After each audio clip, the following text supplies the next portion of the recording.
Listen, only from this it is there. We will put it there.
Morning, everyone.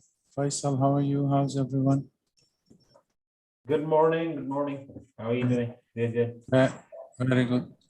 Do we Morning. start or we wait a little bit more? I think maybe for 5 more minutes. I think let's just give everyone 5 more minutes. Okay, Let's no just- problem. Yeah. No problem. Thank you.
Faisal, can we start? I think, yeah, let's start. Hello, good morning, everyone. Good morning. Okay, so if it's all right with you, Afi, if it's all right with the participants, we'll go ahead and start. Yes, please go ahead. Okay, so my name is Ihab Assam Mustafa, IT Business Counselor at UNIDO. Today we'll be discussing who is an entrepreneur, the good entrepreneurial qualities, and the entrepreneurial competencies. Can everybody see my screen? Yes, please. Okay, I can just see the presentation for some reason, so I can't see your faces, but please feel free to stop, to interact, to ask any questions at any time. Sure. All right, so we go ahead and we start with a very simple question of who is an entrepreneur? So I would like to address this question to you guys to see what is your understanding and by definition, who do you think an entrepreneur is?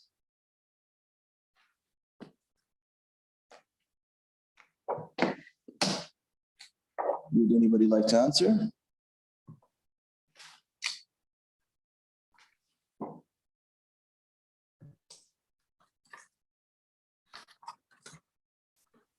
Nobody? Is everybody present?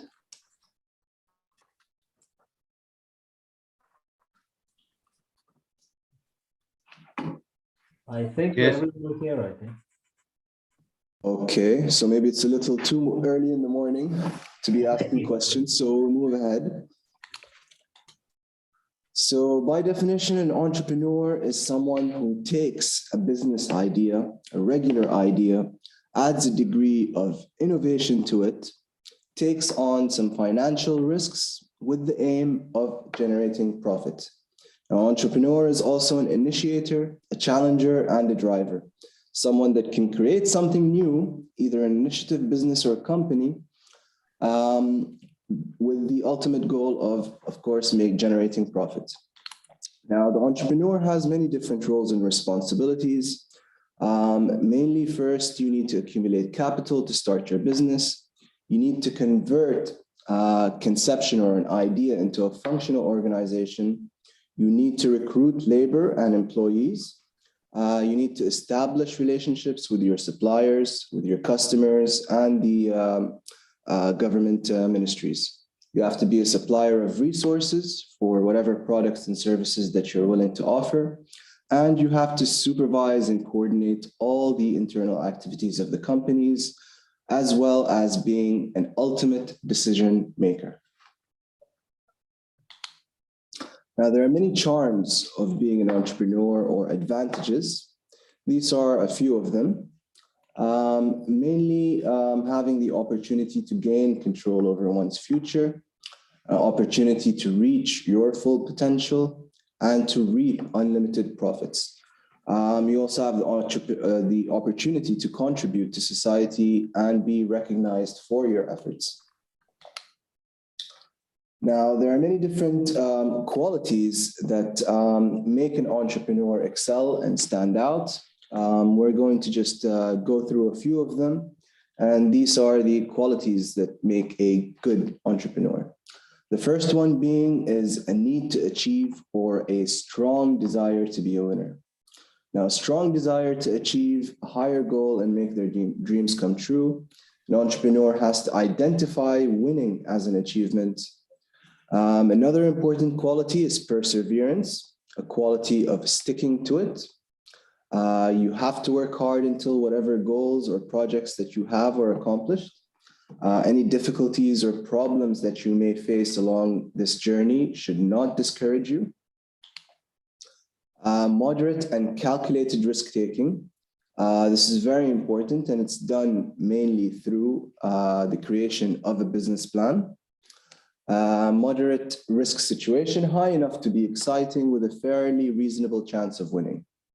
You have to also be alert to opportunities, seizing and converting them to your advantage. Now, it's not enough to identify opportunities in the market. You also have to act on these opportunities. So innovative minds convert difficulties to opportunities, plan and anticipate carefully to achieve goals in realizing the opportunity. Another good quality of an entrepreneur is analytical ability. The ability to effectively analyze situations, problems, difficulties, and then identify solutions to these accordingly. Using feedback is an important quality of being an entrepreneur. Sorry? Okay, using feedback is another important quality of being an entrepreneur. I like to use one of our entrepreneurs here as a good example of using feedback.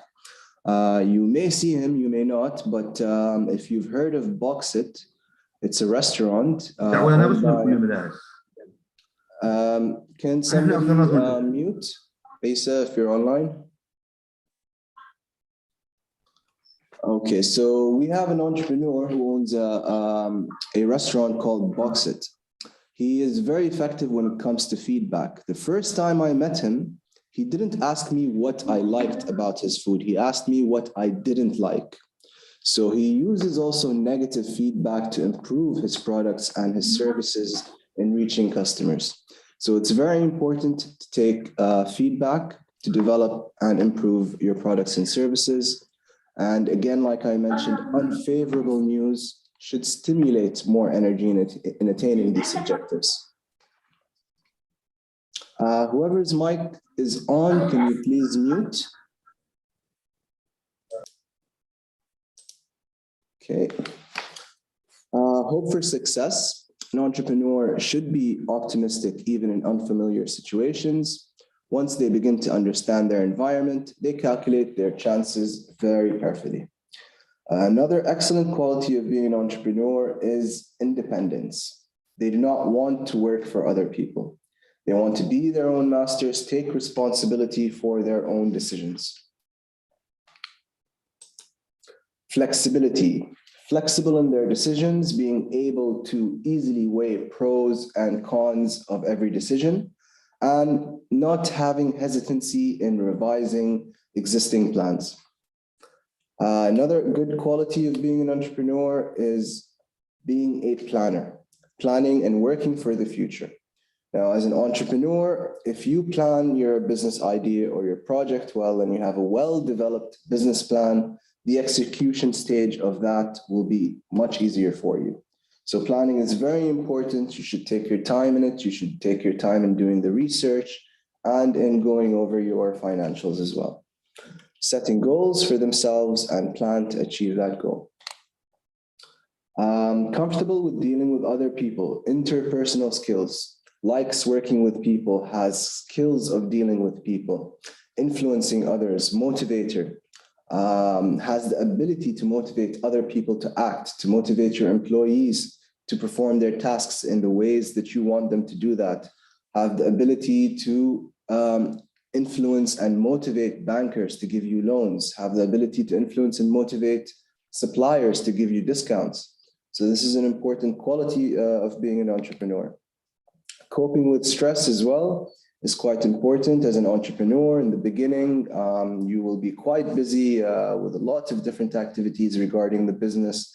So always try to have a day or at least one day out of the week where you can make time to cope with whatever stress that you have, relax. Many of us like to do that in different ways, spending time with the family, going to gyms, restaurants, whatever it may be, find a day or two where you can deal with your stress.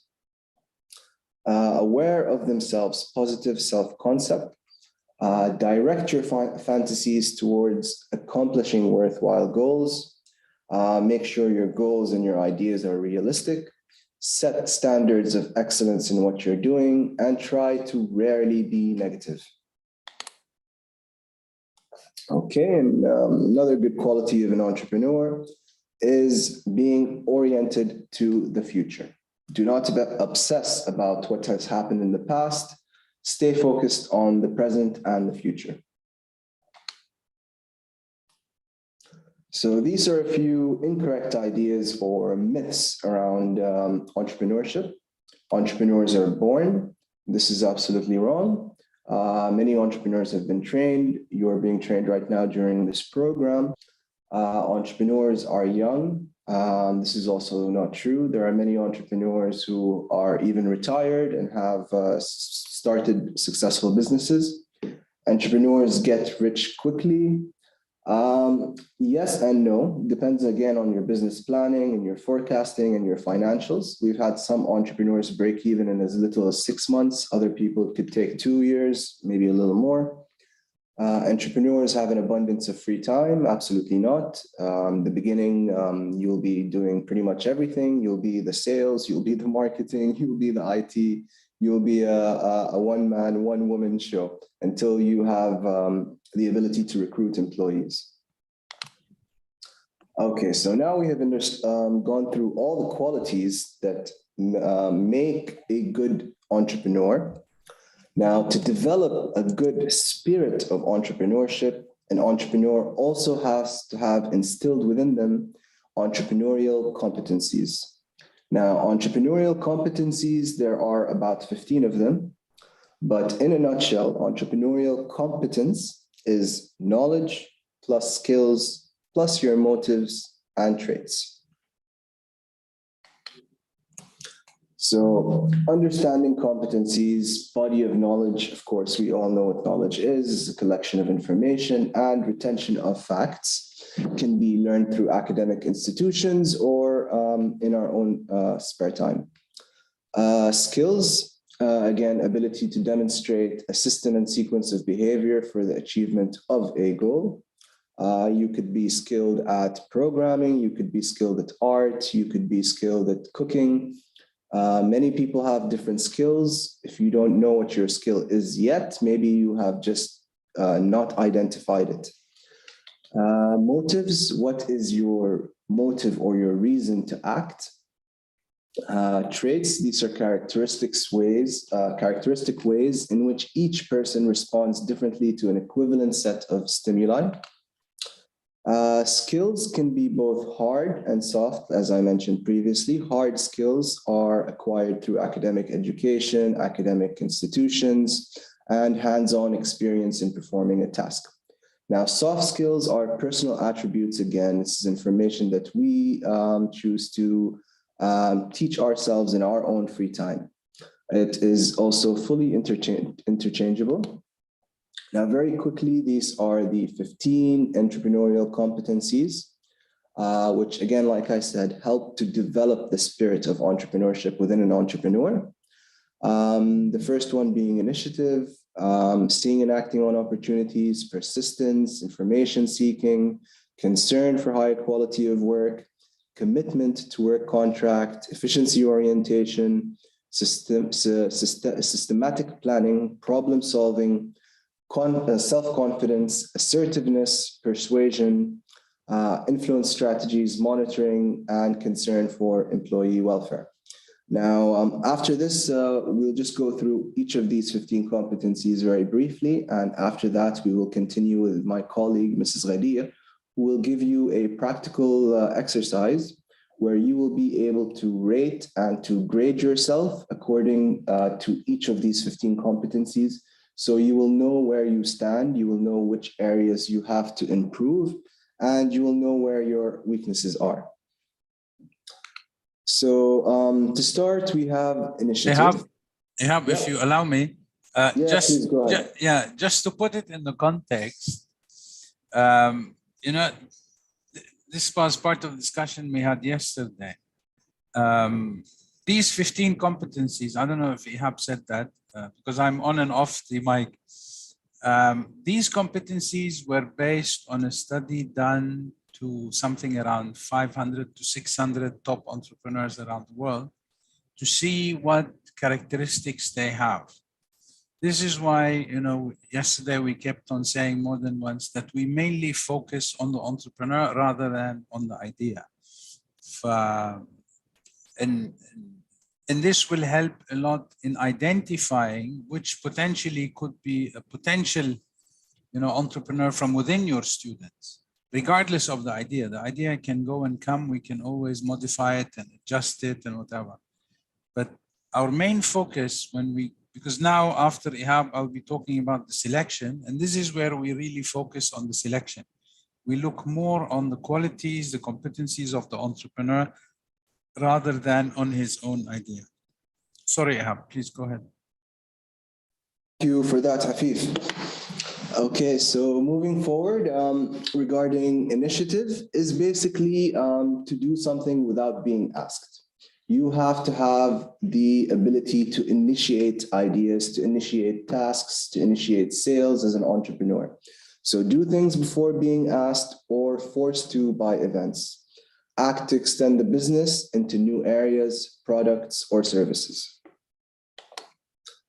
Okay, seeing and acting on opportunities. Again, these could be business opportunities, educational opportunities, or opportunities for your own personal growth. So try to be aware of what opportunities are available in the market, seize these unusual opportunities, and try to obtain financing, equipment, land, workspace, or non-financial assistance. Now, again, as I've mentioned previously, seeing and acting and identifying opportunities alone is not enough. You have to act on these opportunities and bring them to the market. Persistence basically means taking repeated or different actions to overcome existing obstacles. Takes actions into the face of a significant obstacle. There's a quote here that I like, is basically persistence is how to keep going when everything tells you to quit. Information seeking is very important as an entrepreneur. You have to do personal research yourself, not only into the product and the service that you're willing to offer and bring into the market, but you have to do research into what sort of financial assistance is available for you, market research, where can I get up-to-date information? For example, here in Bahrain, we have a portal run by the Ministry of Industry and Commerce. It's called Sijillat. So that has also been a valuable tool for entrepreneurs. It allows them to identify how many existing and active commercial registrations are available in any given area. So it has a very good and advanced search engine, which you can use. You can say, you can pick an area and pick an activity, and accordingly, it will give you a list of active CRs. So for example, if you want to know how many businesses are in education and operating in Manama in a specific area, you can do that and you can get the information. Here we also have something called the Central Informatics Organization and the e-government that also provides statistics online. So it's important also to identify these sources of statistics and information locally in your country as well, and regionally. It's important also to seek information and to ask questions to clarify if you have any doubts regarding government procedures, regarding loans, any of these things, you should ask the questions. Again, like I said, the research should not be done by your employees, should be personally undertaken by the entrepreneur himself. And at the end of the day, this will also provide you with contacts and a large information network to obtain more useful information in the future. Concern for high quality of work is very important as an entrepreneur, because your reputation and your trust in the market is a very fragile thing that you do not want. Once you lose, it's very hard to recover. So you have to make sure that whatever product or service that you are giving to the customer is of absolute highest quality that you can provide. So you have to state a desire to produce high quality work, and you have to have some kind of benchmark where you compare your own work with other companies' work and use that to adapt and to improve your existing products and services. Efficiency orientation. Efficiency basically means doing a task with the highest quality, with the highest speed, the highest results, and the lowest cost. So look or find ways to do things faster or at a less cost. Use information or business tools to improve your efficiency. Now, systematic planning is basically breaking up a large plan, a large task into smaller subtasks. A good example of this would be the business plan, as you can see in the picture. Now, the business plan is initiated from an idea that is developed by an entrepreneur. And this business plan has many different components: mission statement, executive summary, descriptions of the products or services, marketing plan, SWOT analysis, finances, competitor analysis. Lots of different things go into the creation of a business plan.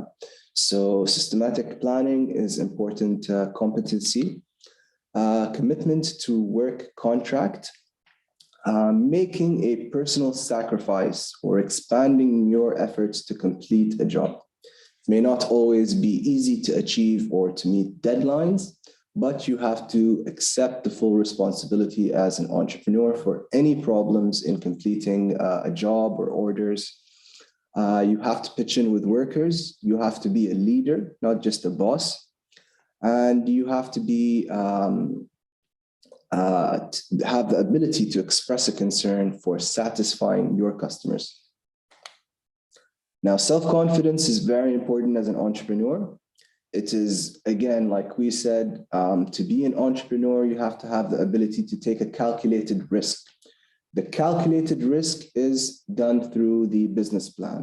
But still, if you do not have that confidence on your personality or on your business idea, it will be very difficult for you to take that risk. So you have to express confidence in your own abilities to complete a task or to meet a challenge. You have to stick with your own judgment in the face of opposition or early lack of success. And you have to be able to do something that is relatively risky. Now, we usually help entrepreneurs to develop this self-confidence on their own personalities through the introduction of success stories, entrepreneurs who have been started from zero and are millionaires now. The confidence, again, like I said, when it comes to your business idea, is done through a well-developed and calculated business plan. That will give you more confidence and peace of mind to move ahead with your project. Assertiveness. Assertiveness is important in confronting problems and issues with others directly. You have to be able to confront problems with others directly. You have to be able to tell others what they have to do, reprimands or disciplines those who are failing to perform as expected. Now, again, when you speak assertively, you do not need to shout or to raise your voice or to be loud, but you merely simply need to speak with a degree of authority in your voice. Again, persuasion is a very important competency.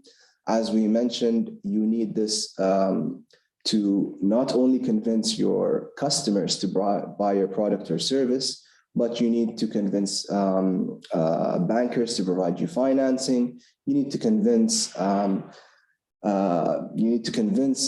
government employees to give you a commercial registration. You need to, again, convince suppliers to give you good offers and good deals. And you have to assert your own competence, reliability, or other personal or company qualities. Assert strong confidence in your own company or organization's products or services.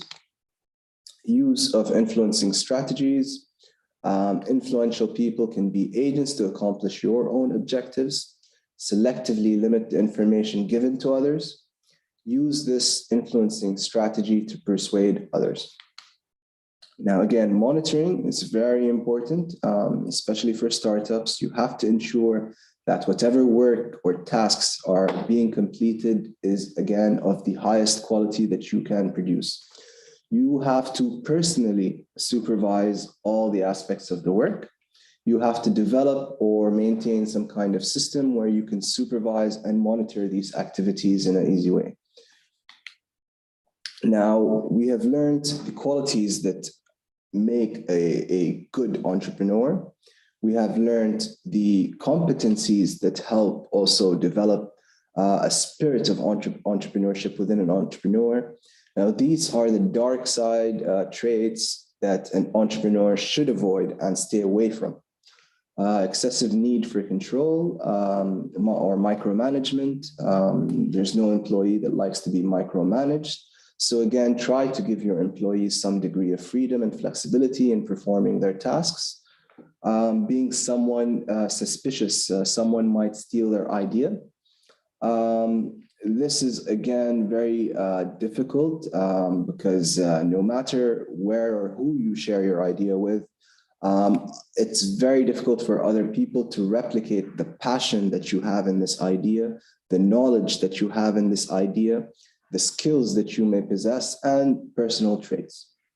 Impatience is also a quality that you should avoid because you're going to need a lot of patience in dealing again with government entities, with bankers, with suppliers and customers, and even identifying and recruiting your own employees.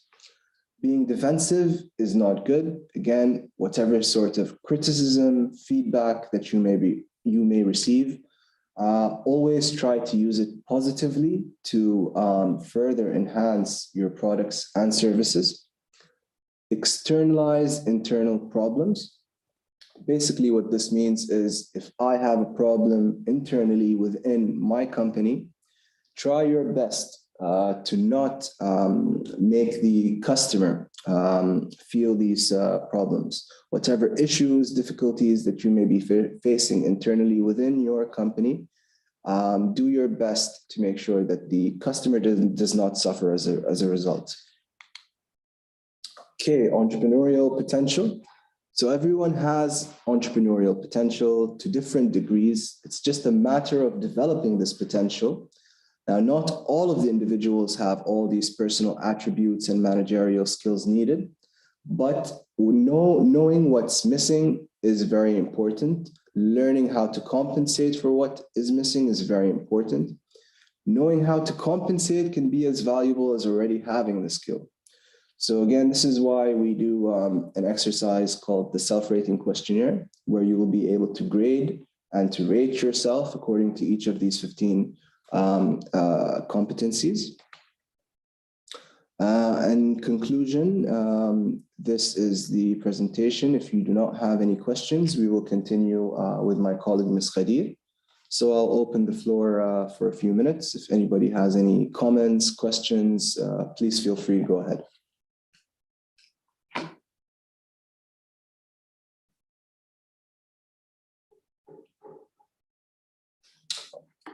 If there's no comments or questions, then just please allow me 5 minutes as my colleague, Ms. Khadir, connects. These are our social media channels.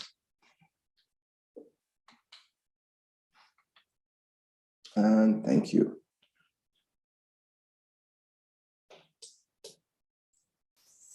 إيهاب بس قول لغدير إنه I have put the self-rating questionnaire in the chat box.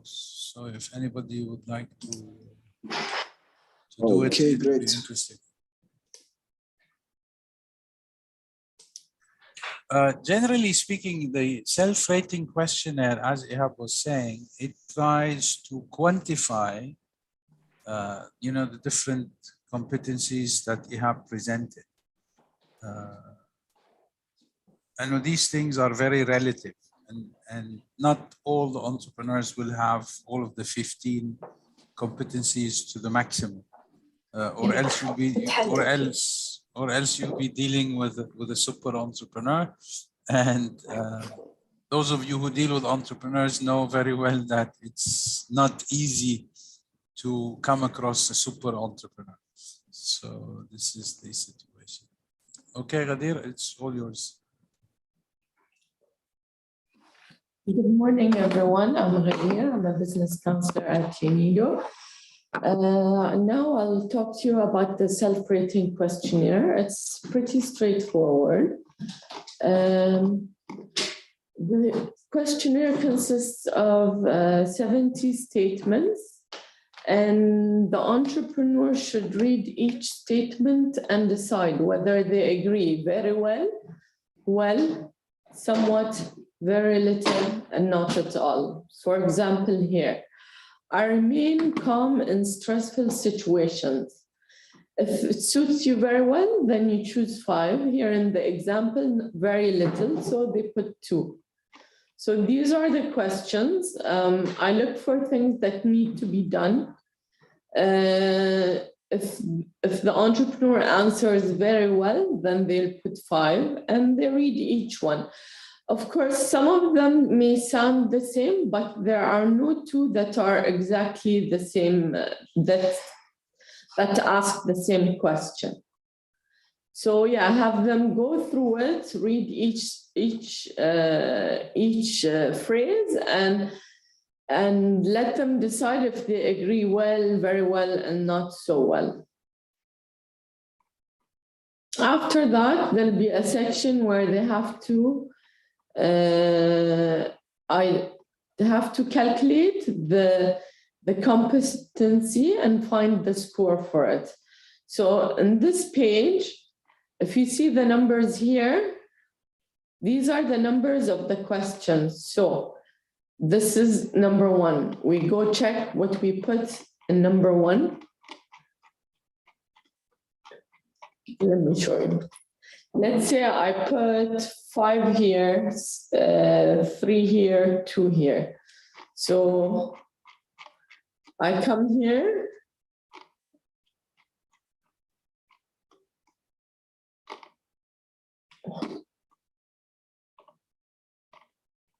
So I put 5, 3, 2, and then it's filled accordingly. So there are the 70. So 70 numbers are to be filled here. Now, when they solve the problem, they have to go from left to right, and they shouldn't do the subtraction before, no. They go according to the sequence from left to right, and then they'll get a score. There'll be scores for initiative, sees and acts on opportunities, persistence, information seeking, concern for high quality of work, commitment to work contract, efficiency, operations, systematic planning, problem solving, self-confidence, assertiveness, persuasion, use of influential strategy, and correction factor. The correction factor is very important because no score should be over 25. Here they might be over 25, and according to the correction factor, they'll have to subtract these numbers. So if the correction factor is 19 or less, so the number here is 19 or less, they subtract 0. If it's 20 or 21, they subtract 3. So they come to this page, they write down the original score, and then according to the correction number. So you look at the correction factor, and it will help you decide the correction number, whether it's 0, 3, 5, or 7. Of course, this correction number should be the same for all of them.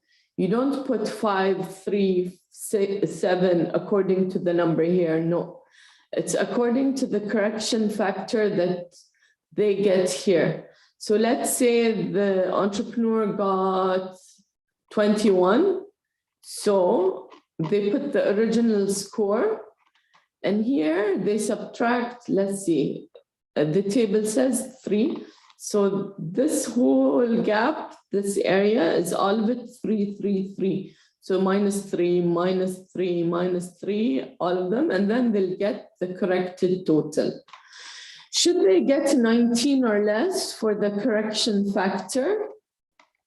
Here, if it's 19 or less, then they can skip this page and go into the questions. Go into the questions.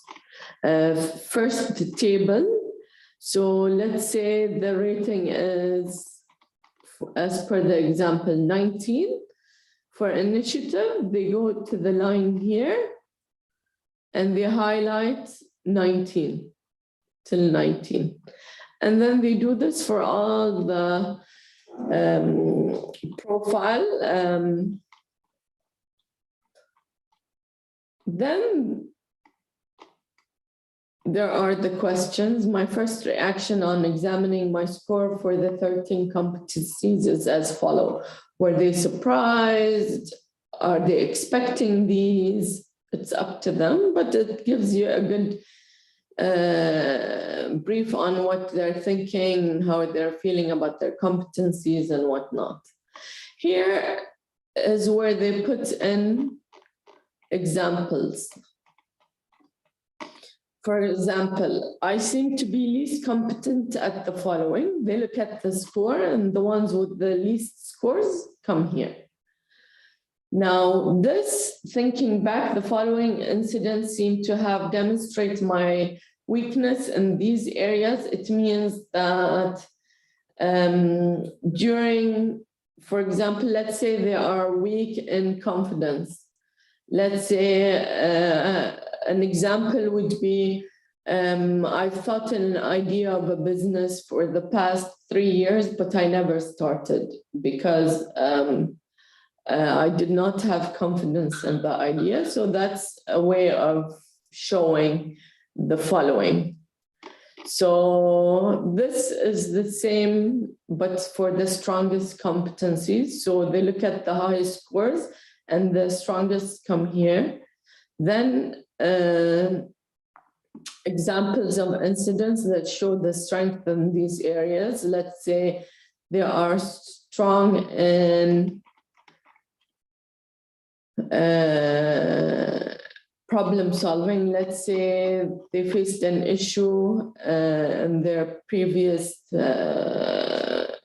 job and they came up with solutions and they were very successful. So that is an example.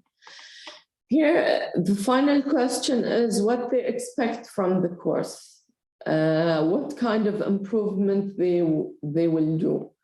This is for them to see like the future of what they want to do with their competencies and how they're going to develop their competencies. So yeah, this is a brief about the self-rating questionnaire. Anyone has a question?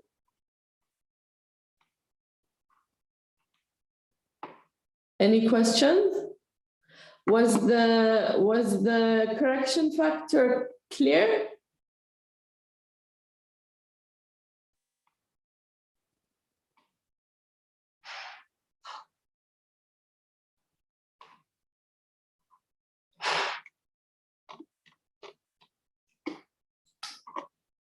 So as I told you, look, they have to take into consideration there's a minus here, not to like confuse with the other, like each question is different. So make sure they take a note of that.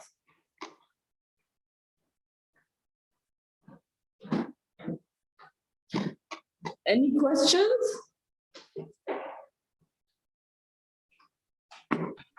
Okay, I'll leave it to you, Afif. Okay, thank you. Thank you, Ghadir. Now, just to highlight one thing on the issue of the correction, because if I shared the self-rating questionnaire, whatever Ghadir presented on the chat. So if you would like to rate yourself on how much competencies and where you stand being an entrepreneur after retiring from the university, I don't know. It's a nice exercise. You will notice that of the 70 questions in the survey, they are repeated in different formats, in different contexts. This is why we have the correction factor, because the idea of answering the survey is that you read the statement and then you immediately answer. You don't think about it, because some entrepreneurs, you know, they sit and relax and think about it. So the whole thing has to be done, you know, immediately without too much thinking and analyzing, so that we get, you know, the most accurate survey. Unfortunately, I have a new development that just came in. We're taking part in a conference in Dubai on disabilities and economic empowerment for people with disabilities. The panel was supposed to be attended by Dr. Hashim, who got a phone call to go and see the Minister of Labor in Bahrain. So accordingly, I will have to go and I have to go via Zoom and attend that session and participate in that. So what we will do for now, we will take a break, if you don't mind. I'm really sorry for this inconvenience, but things happen. And we will resume at 11:30 Bahrain time, which is also the same in Saudi Arabia.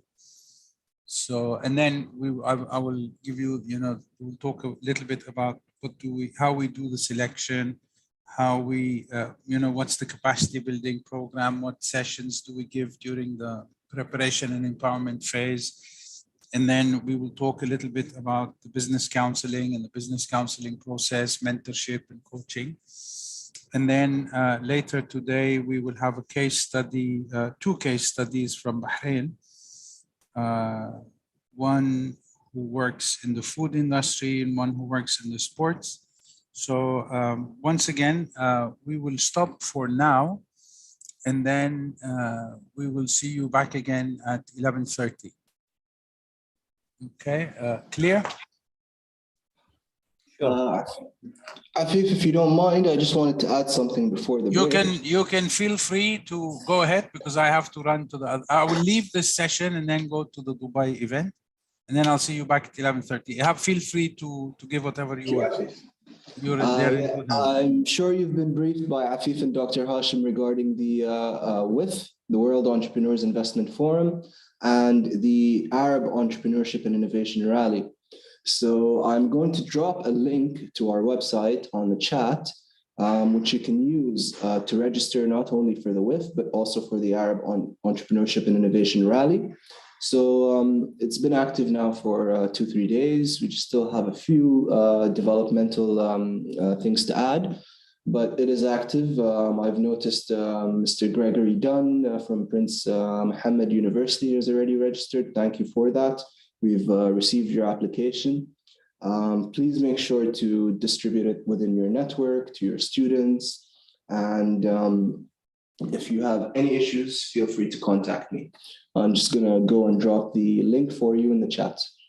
And we'll see you at 11:30.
Salam, everyone.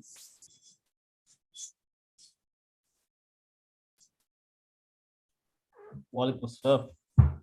Okay, so everybody's here now, or we can continue?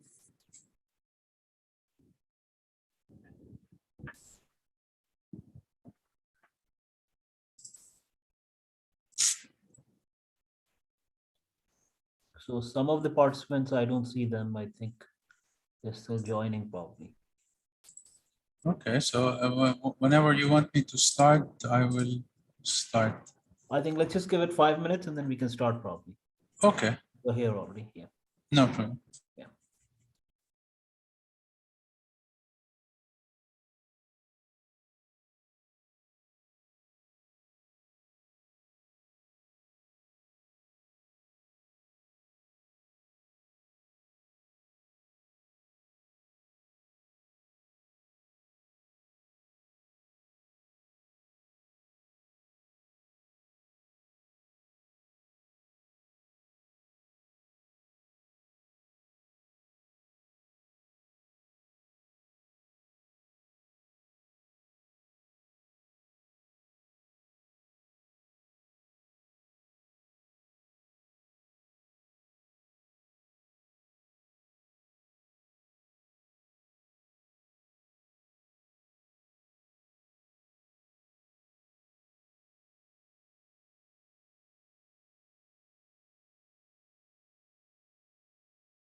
Faisal, you want me to start? I think let's go ahead. Yeah. Okay, so let me just, where do we start from? Now, let me just share this very quickly again. So again, this is the modality that we have explained yesterday. If anybody has any questions on it, I'm more than willing to address them. What we will be discussing now is the area before preparation and empowerment. If you remember, preparation and empowerment is a kind of training program. So before the preparation and empowerment is that we promote the program that we're running, a program for entrepreneurs. Whoever is interested to start his business can apply. And I know university, you'll be much better in us in developing such programs and using the right terminology to motivate students or to the community to come and join the program. And then what we do, entrepreneurs or potential entrepreneurs who apply, will be asked to fill an application form. I hope you can see the application form in front of you. The application form is very simple. We need the name, male, female, qualification, the age, the address, and how did they know about our program? Because this is very important for us. This will help us in the promotion. So if we realize that 90% of entrepreneurs coming to us are from social media, Facebook in specific, so we focus more our promotional campaign on the Facebook. It depends on the area we're running the program. If we're addressing a rural area, then Facebook, social media will not be a good way of promoting. Excuse me, this is not Corona. This is a simple flu. So the promotion of the program is key and critical in identifying, to bring in these quality entrepreneurs. Question 6 is, have you decided on a business idea, yes or no? And what is this business idea? 7, have you taken any steps when it comes to developing this concept? Did you research the idea? Because, some of these questions that we ask in the application form will give you some more information about the entrepreneur. Does he take initiative? Is he information seeking? Because if you remember the entrepreneurial competencies that we have presented, these questions help us understand more about this person. Are you currently employed? Yes or no? Have you been in a previous job? What kind of experience did you gain? Where did you work before? Because all of this will help us understand more the background about this individual who's applying to start his own business. And then he has to admit or confirm that he will be able to allocate some time for the training program and for the counseling services. And then he has to sign and submit this application to us. What usually happens immediately after that is that we schedule interviews for all the entrepreneurs who have applied to the program. Faisal, can you see the entrepreneur selection presentation? Yes. Okay, so what we'll be going through is the selection rationale, what makes a potential entrepreneur, the application form, which I just showed you, the self-rating questionnaire, and then the selection committee, and how we go about doing this on practical terms, the interview and the details of the interview. So the idea of the entrepreneurs selection process is mainly to identify entrepreneurs who have a strong entrepreneurial capacities, competencies, qualities, or entrepreneurial potential. You name it, whatever you feel more comfortable. So what makes a potential entrepreneur? Now, what differentiates one individual from another? One is education. I studied business, you studied law, he studied medical, an MD, he studied financial management, he studied engineering, whatever. So this is what characterizes people in general, education, and then the work experience. I could be a business graduate who worked in a hospital or hospital management. So this is where my experience is. So if you realize from the application form, we can get the educational background of this person and his experience. Another component that differentiates people is habits and traits. Some people are, have habits to be perfectionists. Some people not that much. I have 2 boys. One is 15 and one is 11. They were both raised in the same house, same mother, same father, both born in Bahrain, in the same school and whatever. Each one has his own personality. My younger son is very systematic, very timely, very strict. He has a homework he has to finish. There's no playing around. He will not ask you to play on his PS5 or anything unless he finishes his homework. If you look at my elder son, he's more flexible, he's more easy.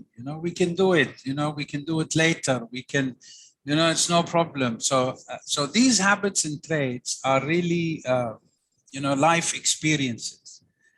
If you come from a religious family or a conservative family, then you stick to this is right, this is wrong, this is halal, this is haram, whatever, So these things we cannot, from the application form, it doesn't give you these traits and habits.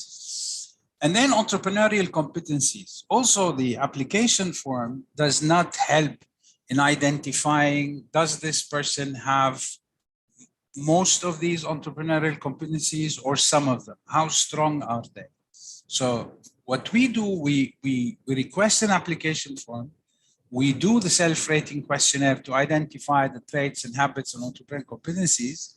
But for us, the biggest and most powerful thing in the selection is the interview. Because in the interview, you can ask all sorts of questions that will help you and guide you to know more about this person, his education, his traits, his habits, does he have the entrepreneurial competencies? Did he have a business before? Was he successful? Was he not successful? So when it comes to universities, I think it's very difficult to select who will attend this program or who will benefit from this program. But I would strongly recommend that we do the self-rating questionnaire so that not only for us as business counselors and mentors, but also for the entrepreneur himself to know more about his capabilities, to know more about his weaknesses. Usually what we do with the self-rating questionnaire is that it is dealt with complete secrecy and confidentiality. We never request any entrepreneur to give us a copy of the self-rating questionnaire. It's his decision, because these are, interpersonal skills and personal issues that we would not like to mix and intervene with. So again, we have the application, we have the self-rating questionnaire, and then we do the interview. And the interview is exhaustive and is collective. And I think it's the most powerful tool in the selection. Sorry, I have a phone call that I have to take. Just give me 1 second.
Yeah, I'm really sorry. Just to put you in the picture, alhamdulillah, we recently bought a house and these people are working in the kitchen. So they wanted some, decisions on where to put the cupboard. So I said, I don't dare take a decision on that. You speak to my wife. So, it's not easy. So this is why. So now, as you can see in the application form, we're looking at the general information. How did you learn about the program? Did you decide on the business idea? Have you taken any steps so far? Are you currently employed? Have you been in a previous job? And the application could also include a form of, a CV or a bio if your entrepreneur would like to do that. Usually in university students, they don't have a CV still. They maybe some of them did some internships here and there, but if you can do that, why not? And then this will give you a better understanding about, who are you dealing with? Self-rating questionnaire. Ghadir went through it today. We shared it with you on the chat. But what we like to do always is to have a selection committee.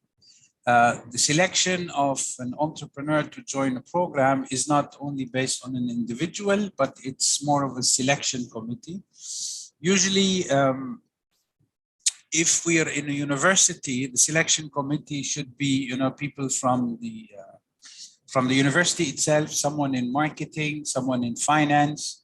If it's a technical entrepreneurship program, like in, digitalization or in, promoting businesses in the medical field, then someone from the medical, the School of Medicine should be there because they will help in guiding the entrepreneurs.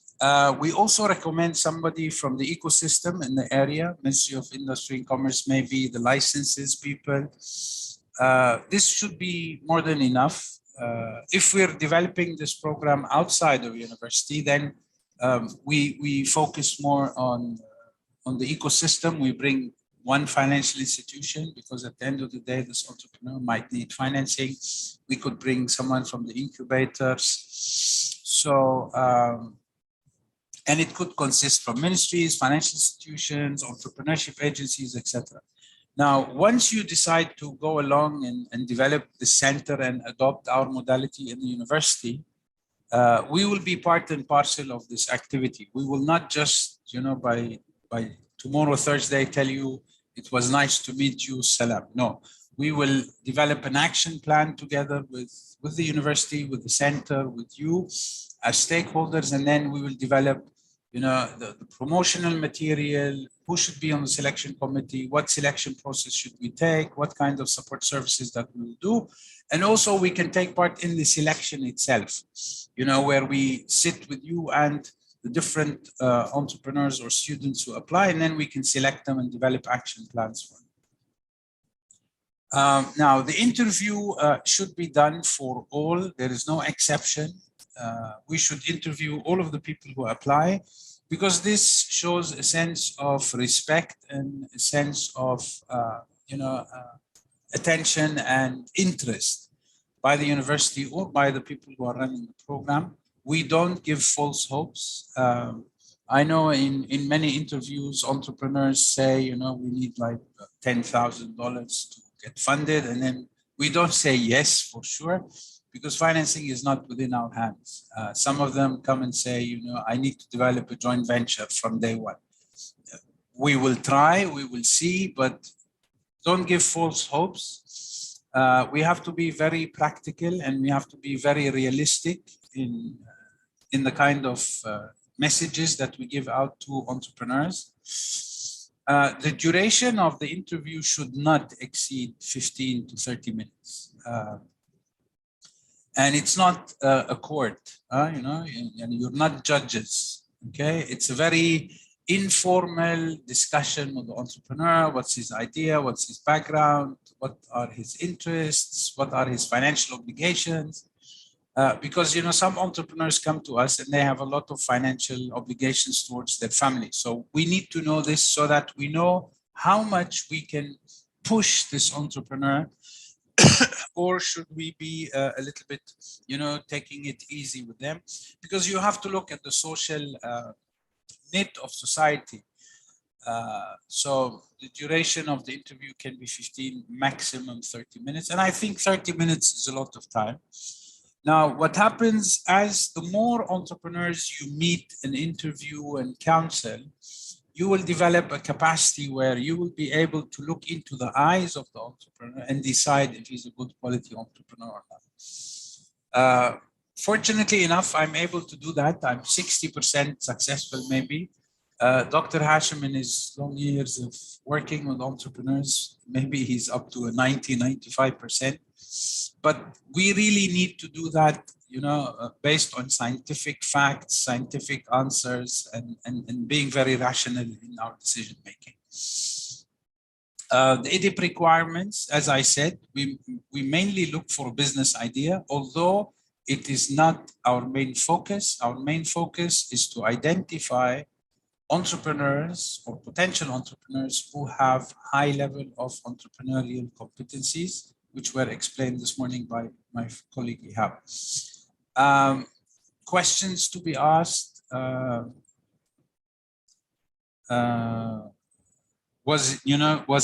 Did he face any scenario in life where he had to convince someone of a certain idea?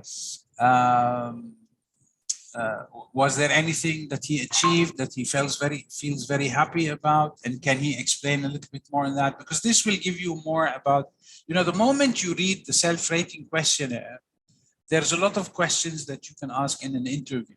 So what our business counselors do, they use some of these questions in the self-rating questionnaire during the interview. Now, scoring, I will go to what happens. As I said, there's a selection committee, and then usually it's 4 or 5 people maximum. Each of the selection committee members will have one sheet in front of him for each of the entrepreneurs who's applying. So we will put the name of the interviewer, like if I'm attending the selection committee, I'll put my name, the date, and who's applying, who did I interview. And then I will score him 5 points for each, and I will score that entrepreneur on 6 main areas. Personality, how's his personality? Is he friendly? Is he not? Is he open-minded? Because what we do in the interview, we also play the devil's advocate.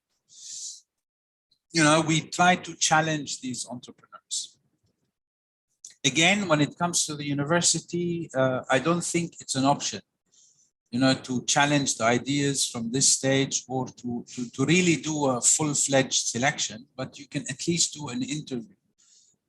So that and get a better understanding of this person.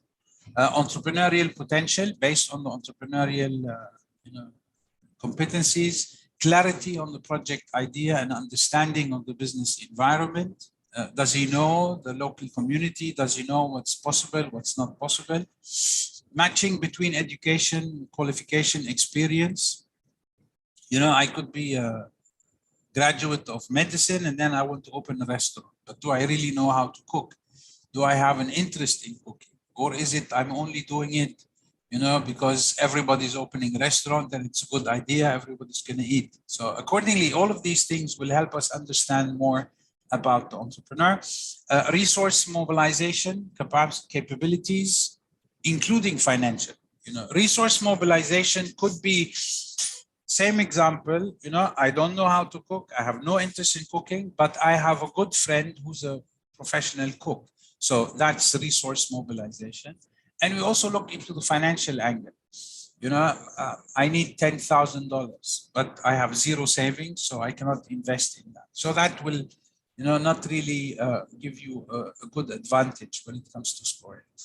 Creditworthiness is we look at all in all, what grading would you give the overall entrepreneur? So once we have these scores, we collect them from all the selection committee, and then we sum up the numbers and then take the average. The maximum he can score is 30. And what we try to do, any entrepreneur, who scores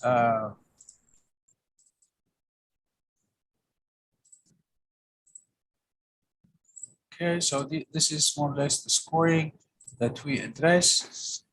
Anyone who scores Group A, high entrepreneurship spirit, which means that he has scored 25 and above, this means this is a very high-spirited entrepreneur. Those who score between 15 and 25, these are medium entrepreneurship spirit, so they will also join the program. And then we have Group C, which is low entrepreneurship spirit, those who score 15 and below. In our understanding, as long as you have someone who's interested in joining the program, let them join the program. You never know. It will be good for him to know about this. We will plant the seed of entrepreneurship in him. Maybe 2-3 years down the line, he will shift from being a job seeker into an entrepreneur. We never know. He can also share and speak about entrepreneurship and get to know more about and create awareness within the community. So it's not, honestly speaking, joining the entrepreneurship program is not like going to university where you need to have scores, you need to have. It's a way of life. It's a career that he can pursue. And remember, from day one, he's not gonna apply to the program, next day apply for a loan.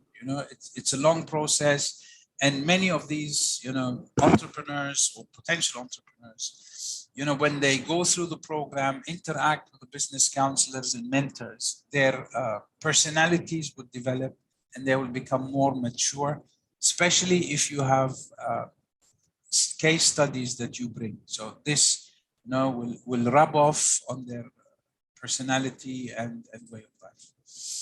So after the selection happens, we know who are the people who will join the program. We inform them.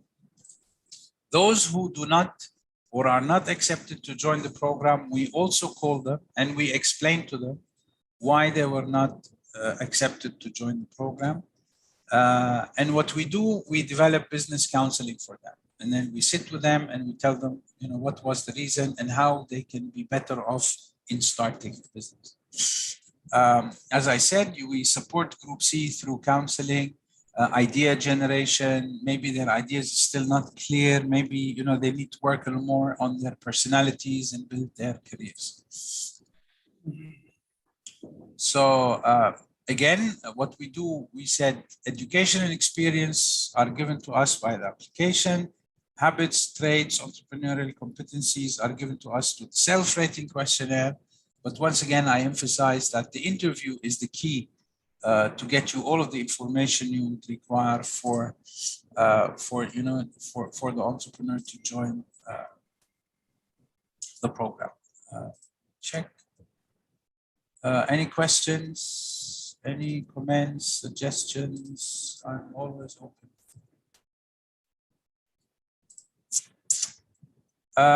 We have a small exercise that we would like you, because tomorrow in the last hour of the program, we would like to, brainstorm with you on what's next.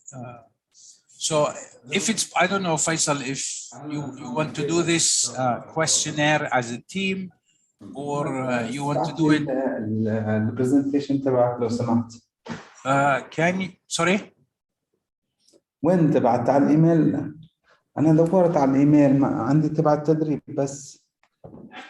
انت عم تحكي معي ولا عم تحكي على التليفون؟ مشروع النهائي للتقييم. مكتوب المشروع النهائي للتقييم الإذاعي والتلفزيوني. التقديم. أخ أحمد.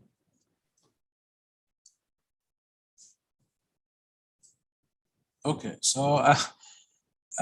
so what we have a questionnaire.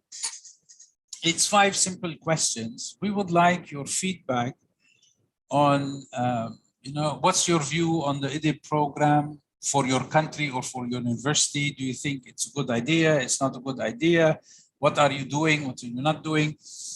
Question 2 is, what is needed to ensure the smooth and successful operation of the IDIB program at the university that you represent. So Faisal, I don't know, you want to do this as a group or you want to do this, individually, each person? I think probably we can email all the participants, and then after that, maybe we can do it Okay. as a group tomorrow. What do you think? Sure, for tomorrow, it'll be an open discussion. Okay. We can give you like a week, 10 days, so Yeah. that you compile all the answers from the different schools and different backgrounds, and then you come back to us. And then this will serve as a roadmap for Okay. us on what needed to be done to support the center. Yeah. And think- we don't, yeah, Yeah. go ahead. Yeah, maybe I think if Dr. Basim is here, he could give us a few tips on how we can do this. Dr. Basim? Yes, thank you. Thank you, Mr. Afif. Thank you, Mr. Faisal. Yes, I agree with your idea to email it and give us a few days, give everybody a few days to come back to you. I think this is a good idea. Okay. Very good. Doctor, did you receive yesterday my email? The one that you sent to Mr. Faisal and CC'd Yes. everybody? Yes. Yeah, Yes, we I got got it. Okay. Yes. So we're gonna use the same email. Of course, I missed to say it was a pleasure to see you again after many years. Allah Ysalmak. So what I will do, I will use the same email again today, and then I'll attach the presentation of Ihab, Ghadir, myself, and all the presentations that we had. And then I will give you the self-rating, the questionnaire. Let me tell you, it is very difficult for us to really grasp exactly what the university is doing. Dr. Omar yesterday had a very interesting presentation. Now what we do and our capabilities, and then we would like to, develop, a meeting point where we can add value. And I believe the university can also help us in other universities. What you are doing at the level of the university is lacking in many universities, even in some universities in Bahrain. Mhm. It's a learning process for both of us, which Of course, will help us. sorry if I may add, of course, what you are doing a great job. Much of what has been said today on how to, for example, identify an entrepreneur, assessing their entrepreneurial skills. We have different types of questionnaires and surveys, but it's good, as you just said, to exchange experiences for the best. There's always room for knowledge and for improvements. So yes, this is a good platform for such a discussion, and very valuable one. Thank you. Very good, no problem. So what services is the university capable of providing to entrepreneurs at the 4 different or 5 different stages? You can give counseling, you can give mentorship, you can give training, maybe you have labs, that students can use to develop prototypes. Do you know of any organization operating in your country that can add value to the program? One of them could be, maybe you don't have access to Munsha'at or Bank Taslif or to the higher society for, Jubail or Yumbu, because we have a lot of contacts in Saudi Arabia. The center that you see in Aramco, the entrepreneurship center, that you see in Aramco is a concept that we have developed for Aramco maybe 6-7 years ago. I remember we had long discussions with Aramco for maybe 1.5 years. They took our modality, we developed the capacities of their people, and then they established the center. And they molded it in a way that suits them. I don't know how effective it is. I cannot decide, or I cannot judge, but we have a lot of interventions in Saudi Arabia and in the region that we can build on. Now there is a new bank called the Social Development Bank, I think in Saudi Arabia. They're very keen to support entrepreneurs. We worked with the Centennial Fund. I don't know, I think now it disappeared. So Bank Taslif is also one of the organizations that we dealt with. So accordingly, there are many things that we can do, And if you can let us know who are the stakeholders, sorry.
I'm really sorry, but I wouldn't recommend anyone to buy a house. It's so hectic.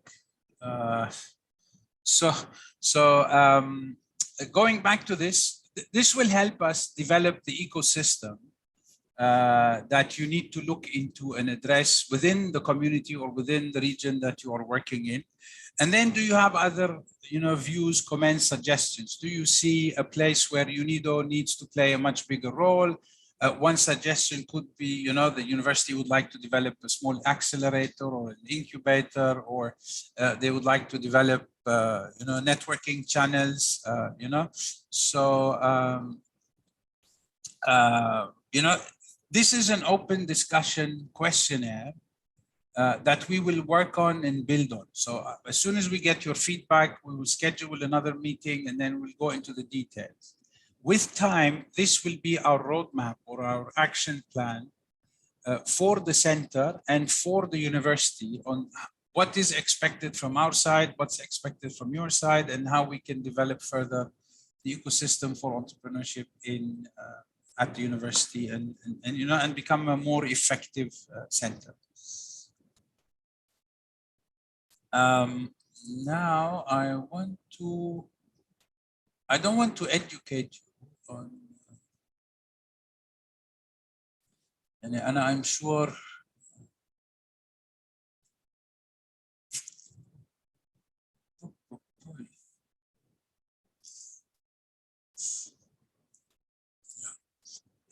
just as an idea, and then I want to share this. Now, I know that university you already offer entrepreneurship programs, and I think Dr. Nasri is handling that. I just want to share with you very quickly some of the sessions that we provide when it comes to preparation and empowerment. Originally in the year 2000, we used to give the capacity building program for a month. We used to do a 4-week training program, 3 hours a day. And then with time, now what we do, we run a 10-day program, 3 hours a day, which is a total of 30 hours. But at the end of the day, the training really depends on the quality of the participants. So we simplify it if we're dealing with women entrepreneurs in rural areas. If we're addressing university students, we make it a 2-day program, like a boot camp. If we're addressing general entrepreneurs with diversification of ideas, we extend it maybe for 10 days. So it depends on who's attending the program. And I'm not gonna say, I'm not gonna dictate, you do a 10-day, 5-day, 3-day. It depends on you. You're more knowledgeable, you're into education. But I just want to highlight some of the sessions that we give or some of the topics we address. Who's an entrepreneur? What do you mean by entrepreneurship? Entrepreneurial competencies, the self-rating questionnaire. What's the profile of an entrepreneur? And this could be done through inviting a self-made Saudi entrepreneur. He doesn't need to be a millionaire, but at least someone who has some capabilities, who started the business from his own.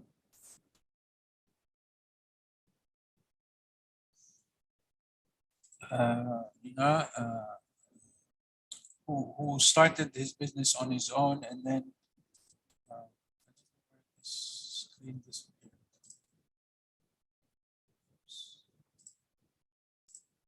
you can see my my document number 4.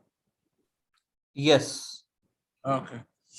So I very much encourage having self-made entrepreneurs, Saudi entrepreneurs who come from different backgrounds, different educational backgrounds, males, females, industry, IT, medical, because you don't know the quality of the people you have or the entrepreneurs. We also talk about the industrial scenario, the potential businesses that could be successful in this region. I know the Eastern Province is a very industrial area and it's very crucial part of the Saudi economy. But you can bring in, like Sagia, they can come and talk. What are the investment opportunities? Entertainment now is a booming sector in Saudi Arabia. There are many things that you can do in entertainment, in music, in fashion, in gaming. And the gaming industry is a multi-billion-dollar industry that Saudi Arabia can tap into. If you're looking at an industrial entrepreneurship program, then what formalities, what's the requirement to get, what are the requirements to get a legal or from a procedure point of view, administration of the government, what license do you need? What are the formalities that you need to get the right licenses?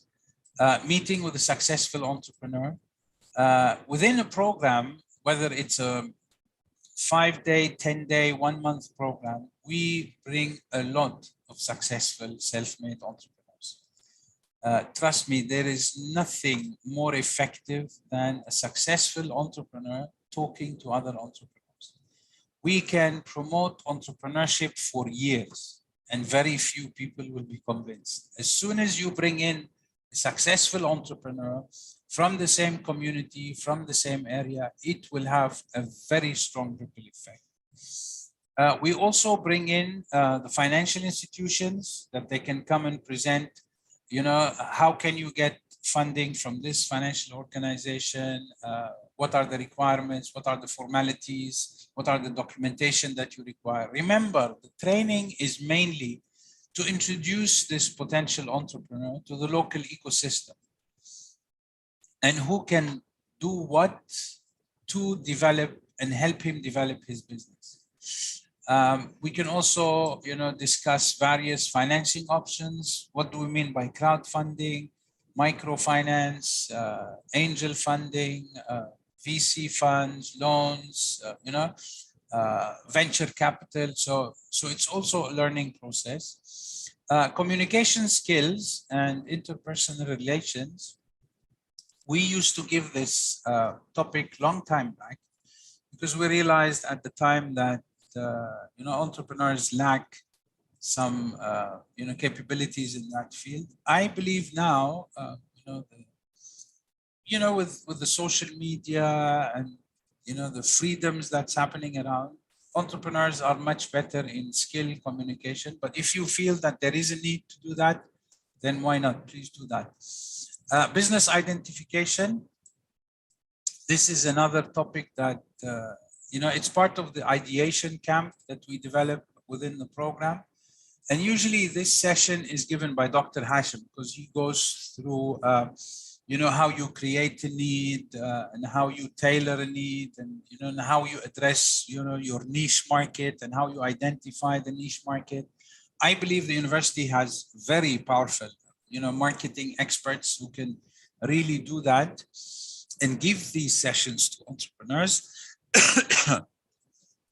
But it is very important that the people who do the training rely a lot on practical examples and practical cases rather than on the theory side. We all studied business. We all know, the 4 Ps and the 7 Ps of marketing, but it's not what the entrepreneurs would like to know.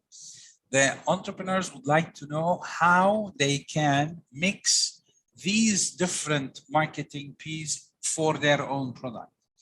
I don't, because there is no book in the world that will tell you if you're selling a pen for $10, then this is how you have to do the market survey, market data, marketing penetration. You will never find such a book. So accordingly, this is why the role of business counselors is very key and essential and crucial, because they will answer the questions that the entrepreneur needs to know now. We also bring in, marketing management, and then a major component is the business plan, and the inputs and the components of the business plan, how we develop the business plan, how we identify the technology, the different, inputs that goes through the business plan. And usually we do a business plan competition during the program, so that we see and we understand and we sense how much and what's the quality of this of our training. Are all of the entrepreneurs attending more aware about developing a business plan or not? If you have incubators, and I'm sure you have a lot of incubators in the Eastern Province, these are also people that can come in and promote their incubators, and at the same time, it will develop the networks for the entrepreneurs. Quality control, quality assurance, bookkeeping, financial analysis. These are all important things that have to be, presented to the entrepreneurs and provided to them.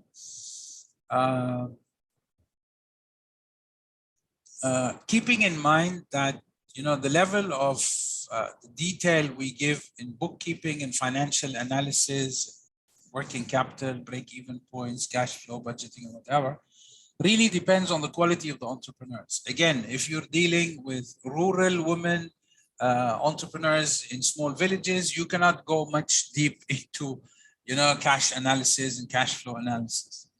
You can simply do the bookkeeping, and that's more than enough. I know we worked in the UAE in an area called Liwa. Liwa is where the oil in Abu Dhabi is available. So when we went there, we simply said bookkeeping. How much you spend, how much money you get. This is what we want you to do. This is the biggest accounting system that you will ever have, because these are, small micro entrepreneurs working in rural areas.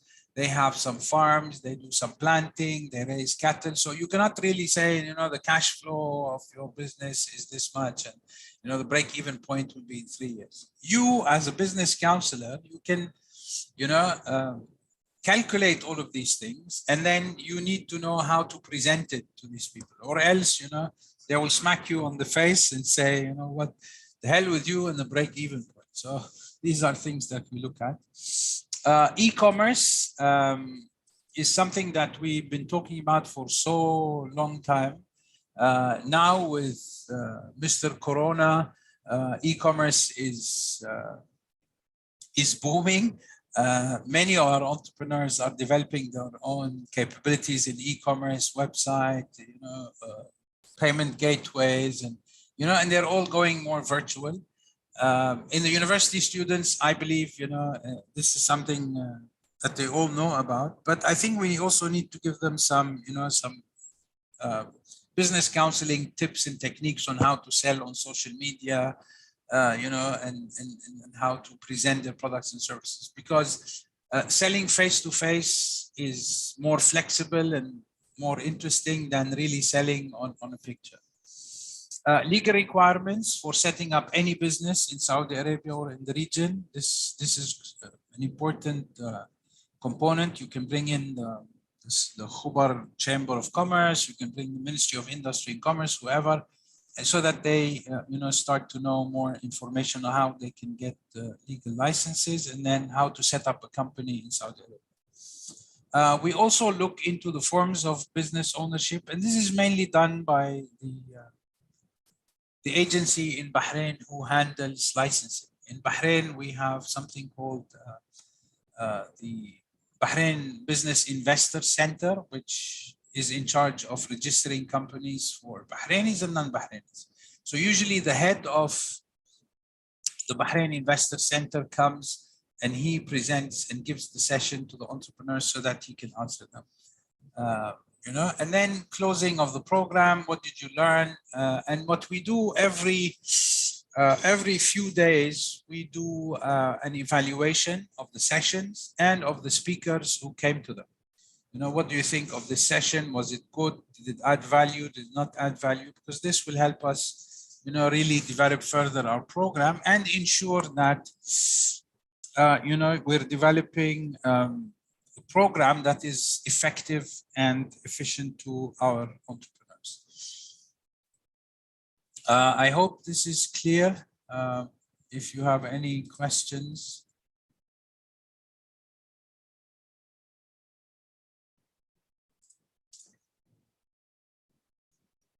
I'm sorry, Miss Dr. Patricia, could you please zoom in? Thanks. I hope you were able to see. I will share all of these documents with you. So I'm really sorry I didn't pay attention to the chat.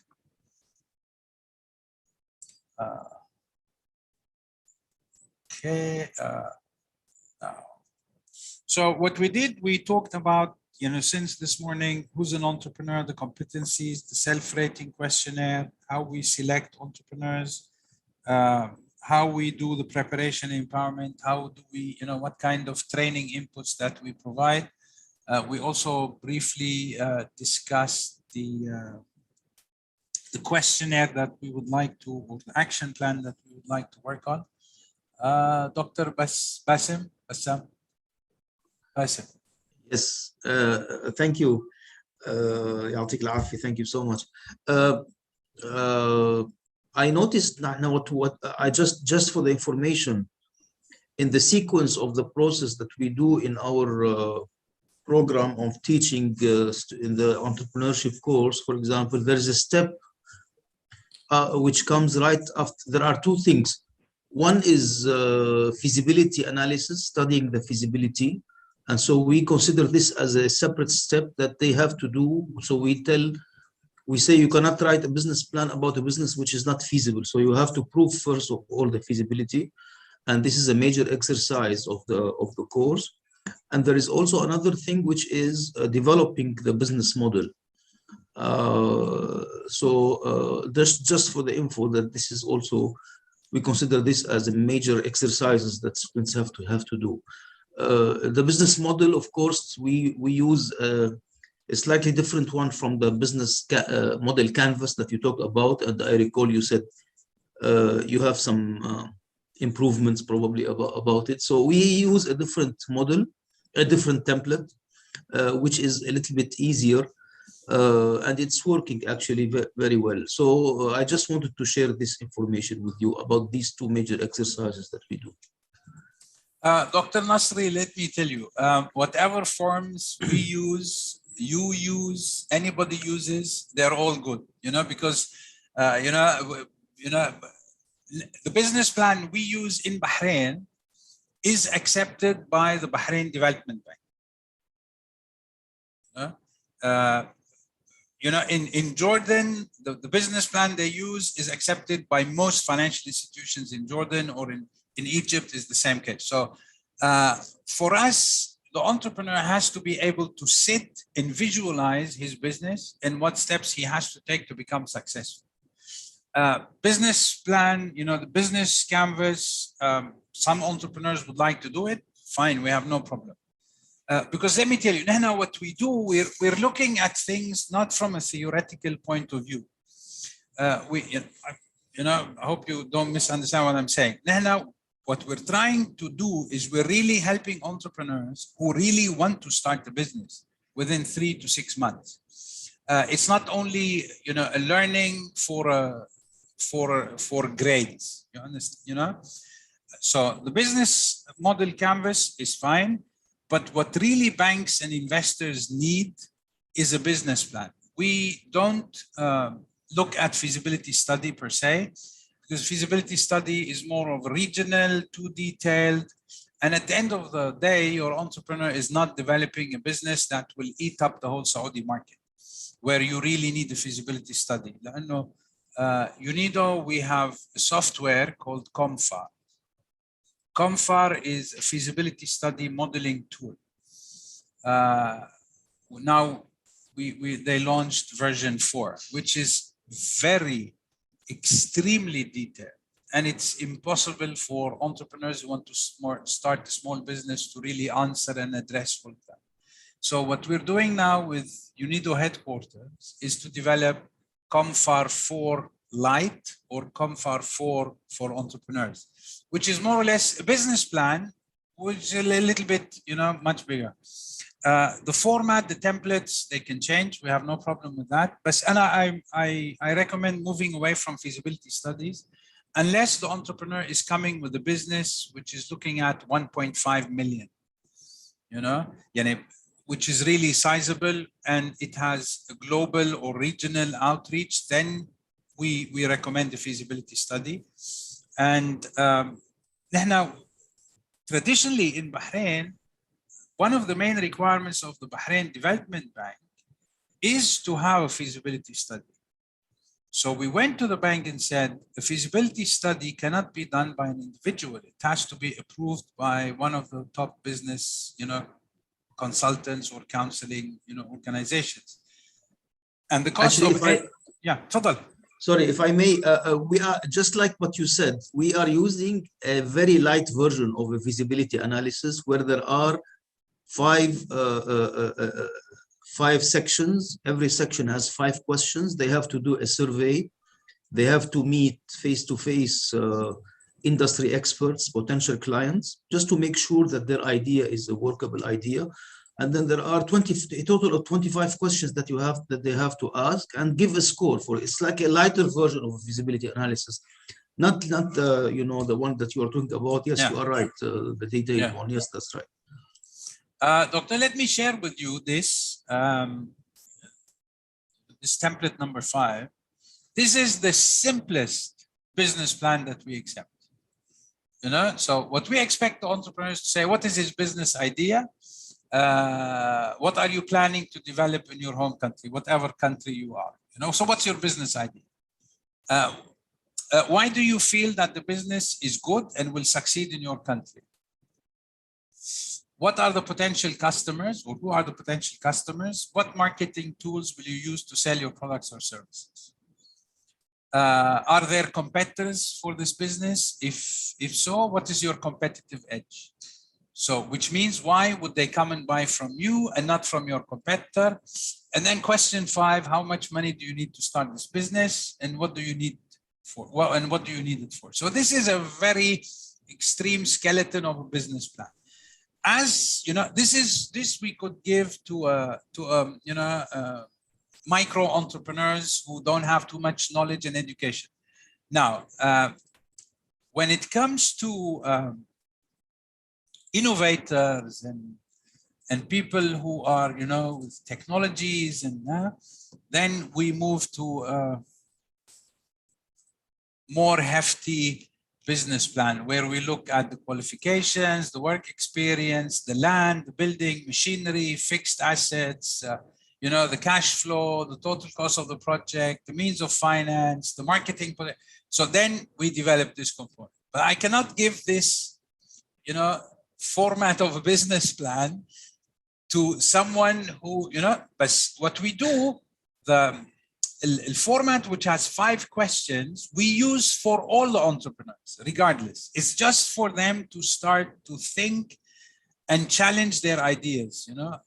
Who are my competitors? How will I convince people to buy from me and not from my competitor? How much money? So this is more or less, شوف, لأنه this is a process for me, as long as it is a relationship between, you know, the potential entrepreneur and the business counselor, regardless who, I have no issue into that. But we have seen in some countries where, you know, they finish the training and tell them this is the business plan format, go and do it. They cannot. And let's be very frank about it, you know. Sometimes we face challenges, us as business counselors, in answering some of these questions for a certain product or for a certain service or for a certain market, you know. I think we're on the right page when it comes to these things. If there are no other questions,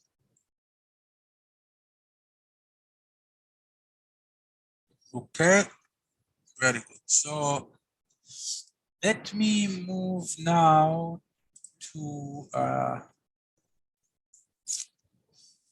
very quickly. I know you are teachers and professors, and so you know how to counsel your entrepreneurs and how to deal with entrepreneurs, but I just would like to share a few slides. For us, what we do business counseling. We don't do consulting. Consulting, because counseling has a learning edge to it. What we would like to do is to teach our entrepreneurs how to identify and solve problems rather than only giving them the solution. And I believe this is a way that most professors nowadays approach their students and approach their topics, is that the entrepreneur or the student has to be more involved in identifying the problem and solving it. And I believe this new technique is being also implemented in schools in the region, where, you know, students are asked to address challenges and then develop solutions for them. So I'm not going to go much into detail, but one main thing I would like to focus on is that counseling is a relationship. It's not a one-time thing. It's a relationship that goes from the idea, from the interview, from the selection, from the different counseling stages. It's non-possessive.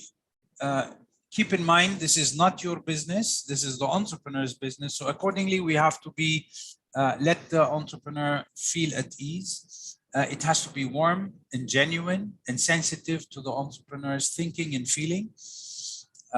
So it's his business. Our only role is to support and guide and counsel and advise. The ultimate decision maker is the entrepreneur himself. It focuses on feeling, thinking, and acting beyond fundamentals. It emphasizes self-help. If I counsel an entrepreneur who's not willing to listen to me, then it's not my issue. You know, we help those who want to help themselves.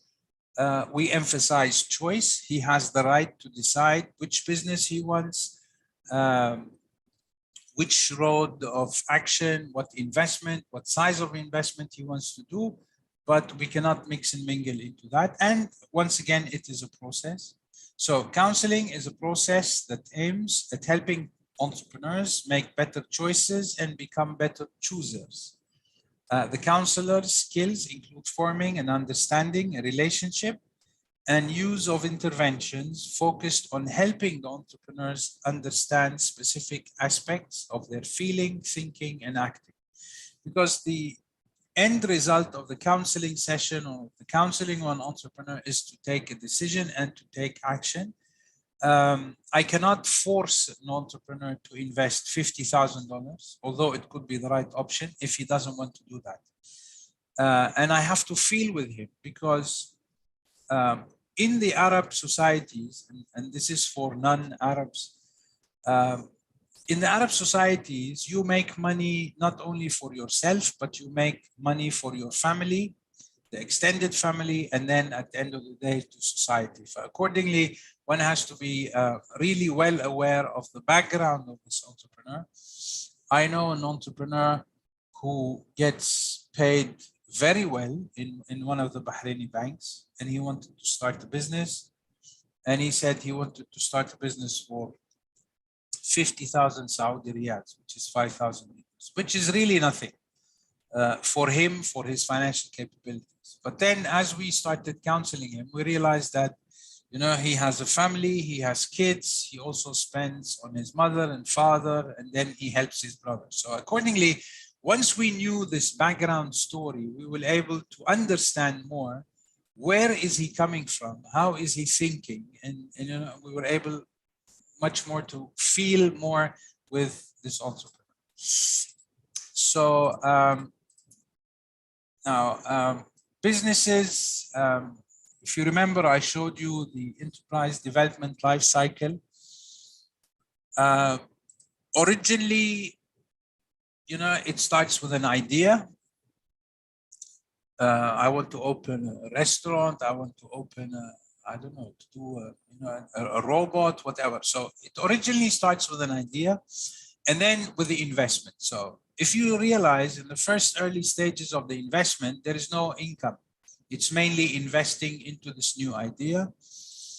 And then at the moment where your entrepreneur starts, this is where we look at the startup stage and where sales start to gradually pick up. As they pick up, it reaches a stage of growth and then maturity. So this business, this restaurant, you know, this is the maximum it can do with the current setup. So what we do, we introduce something called, you know, the growth programs, which is what we call post-incubation. Either the business is reborn into a new setup, new products, new services, new shops, new expansion, or the business will go into decline. Because what will happen is that I started this unique restaurant in the Eastern Province. 6 months down the line, there are 2 people who are already developing a similar business.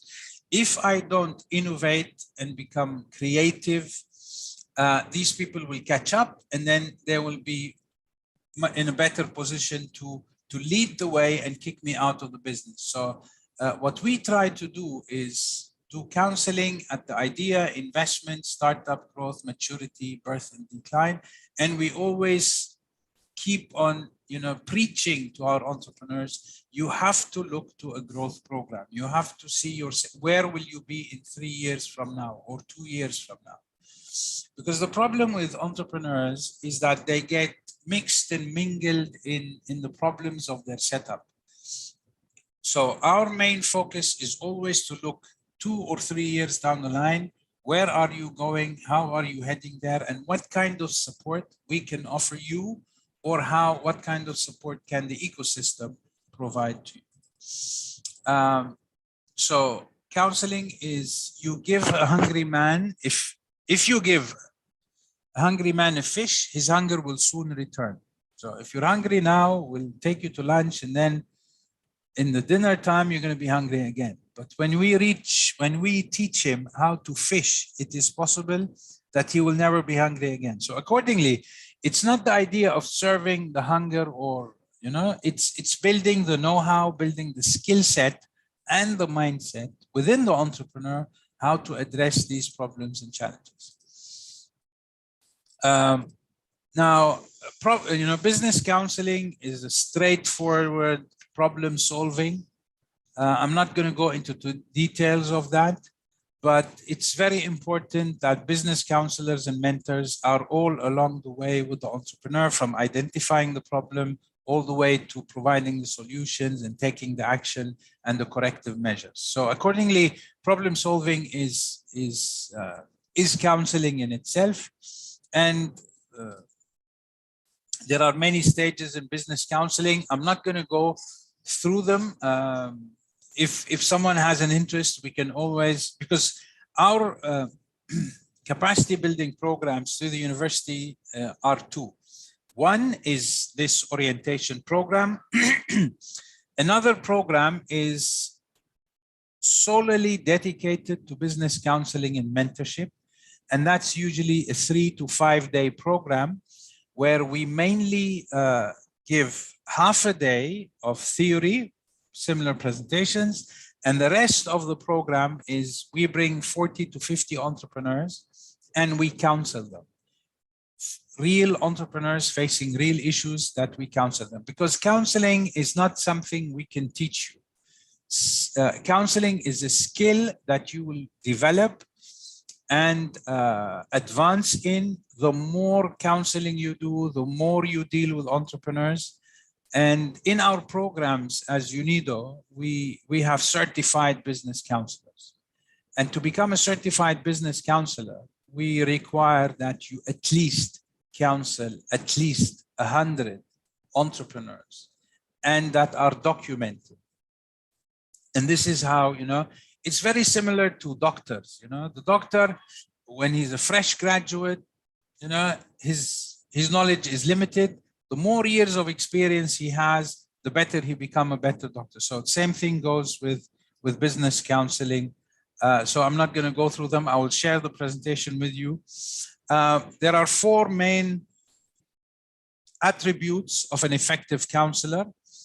A counselor has to have analytical skills. He should be able and has the capability to analyze things, to analyze the person, to analyze the economic effects of the entrepreneur. Clarify exactly what the symptoms are, being able to weigh the data, sort out the irrelevant data, see the underlying problem. So there has to be some skills for the business counselor when it comes to analytical skills, interpersonal skills, which means how you deal with this entrepreneur, how you communicate, how you feel, empathy to this entrepreneur. Environmental knowledge, you need to be able to draw, you should have, sources or, and what we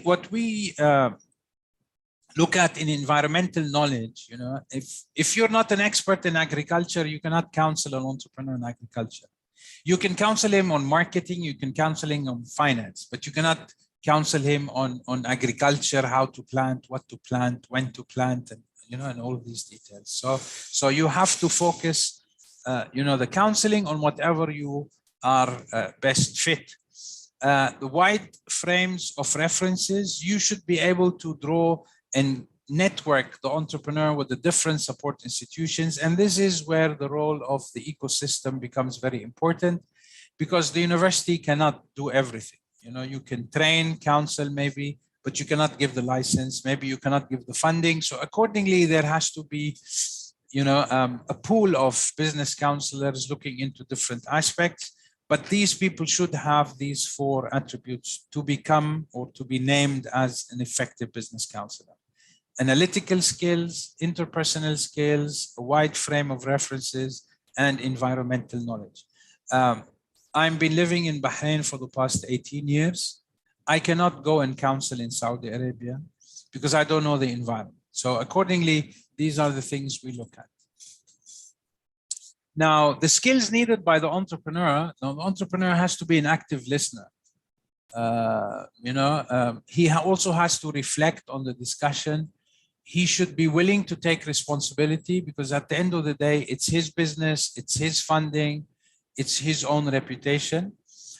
He needs to ask the right questions. And with time, trust me, entrepreneurs, learn from their experiences.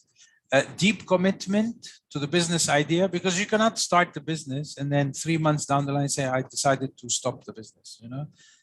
So accordingly, he needs to really be committed to this business idea through scientific decision-making, calculated risk.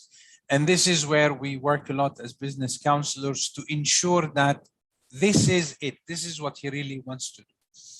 Ability to take initiatives and reach out to the support institutions, to the clients, to the ecosystem, and ability to connect the dots and willingness to learn. Because if he doesn't have the willingness to learn, you will be in a vicious circle. These are some main things that we look into. Now, one of the biggest problems, because counseling is more or less is an interview style setup. One of the biggest problems we face in counseling is that the counselor is not prepared. You know, he doesn't know what, you know, like Dr. Nasri will call me and say, Afif, I need a counseling session, but I don't know Dr. Nasri. I don't know what his problem is. I don't know what his business is. So accordingly, being unprepared sometimes creates issues. The business counselor talks too much. We should be on the listening side as business counselors. Draws conclusions too quickly, you know, from the very few words, you know, the entrepreneur starts saying, then you decide that this is the, so one has to really take it, you know, slowly and gradually, hears and sees only what he wants, because this is where stereotyping becomes in, is a poor listener, allows interviewee to dictate the pay structure, which means that, you know, when the entrepreneur comes in, he has a lot of challenges and facing issues. You don't leave him to speak whatever he wants. You have to guide this discussion and allowing the entrepreneur to speak out whatever he wants, but, you know, focusing mainly on the main problem. With too much discussion and talk and you know, and not being a good listener, the business counseling session will disappear, and then we will lose the main, you know, the sight of the main objective. And one of the biggest issues we face with business counselor is that they are very poor in formulating questions. We like, or we keep on telling our business counselors, you need to ask open-ended questions. How's your business doing? Very good. No. Can you tell me more about your business? He cannot say no, he cannot say yes. So accordingly, what we want to do is give the flexibility and the openness for the entrepreneur to speak out and say whatever he would like to say while guiding his, you know, the approach. I'm sure you as teachers, professors, you've been through this, you know, how to ask questions, what kind of questions to ask, how to get the information and whatever. So I will, as I said, I will share this with you. But I just want to go through some do's and don'ts, some general, you know, recommendations that we give out. When the entrepreneur comes to you, please give him full attention. Always specify a time frame, you know, that Dr. Nasri is coming to me for counseling. Dr. Nasri, I have 20 minutes for you. So this will force the entrepreneur to focus exactly on what the issue is and what kind of support he requires from us. Be friendly and natural while talking to them. Cast away unfinished business. You cannot multitask while business counseling. You cannot answer the phone, send an email, and then listen to the entrepreneur's problems. Open the discussion with something that would put the entrepreneur at ease. One thing I always tell our business counselors is that don't open sensitive topics. And what I mean by that, you know, in Bahrain, most of the youth either support Real Madrid or Barcelona, you know, these two football teams. And then you have another group which mainly supports Arsenal, Chelsea, or Manchester United. So if don't break the ice on these topics, because these topics could be extremely difficult to handle, you know. So usually we break the ice by being very nice and being receptive to the entrepreneur, but we move away from, you know, topics that could be very personalized, you know. I hope you understand, you know, what I'm trying to say here. One thing which is also important is that don't judge the entrepreneur, judge his actions. Many entrepreneurs take wrong decisions we never tell them you are wrong or what you did is wrong. You know, we tell them the action that you took, and we make it very clear that the decision you took was wrong. Based on what did you take that decision? And this is very key. I don't, judge the entrepreneur himself, but I judge his actions. Help him to see his own problems, inquire about the steps he has taken. As I said, judge his actions objectively. If they have to be judged at all, relate these to his attitude. So try to utilize these mistakes to help him better understand himself and the decisions he is taking. Keep a friendly, sympathetic, helpful relationship. Trust me, with time, you will reach a certain stage where your business counselors becomes your best friends.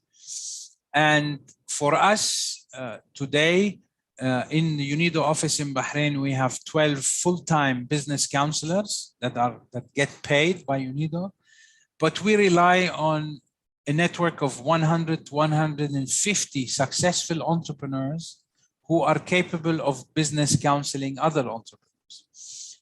And I believe that entrepreneurs, when they counsel other entrepreneurs or mentor the other entrepreneurs, they're more effective and they're more efficient because they stand in the same shoes as these entrepreneurs. For me, as a business counselor, I don't have a business. So accordingly, this is one of the things that you can also develop, where many of your successful entrepreneurs with time become business counselors that can support other entrepreneurs, or they can become angel entrepreneurs where they can invest in other entrepreneurs and support them. Always develop an action plan, agree with the entrepreneur, what are the steps next, what's expected from him, what's expected from your side, and plan of action for the next time. You can share references, books, materials, YouTube channels that you feel that will add value to that entrepreneur. Usually what I do, the problem in our program, honestly speaking, we don't have anything on negotiation and building negotiation skills and how to negotiate. I think this is unfortunately an issue I find in most Arab countries. We're not good in negotiation.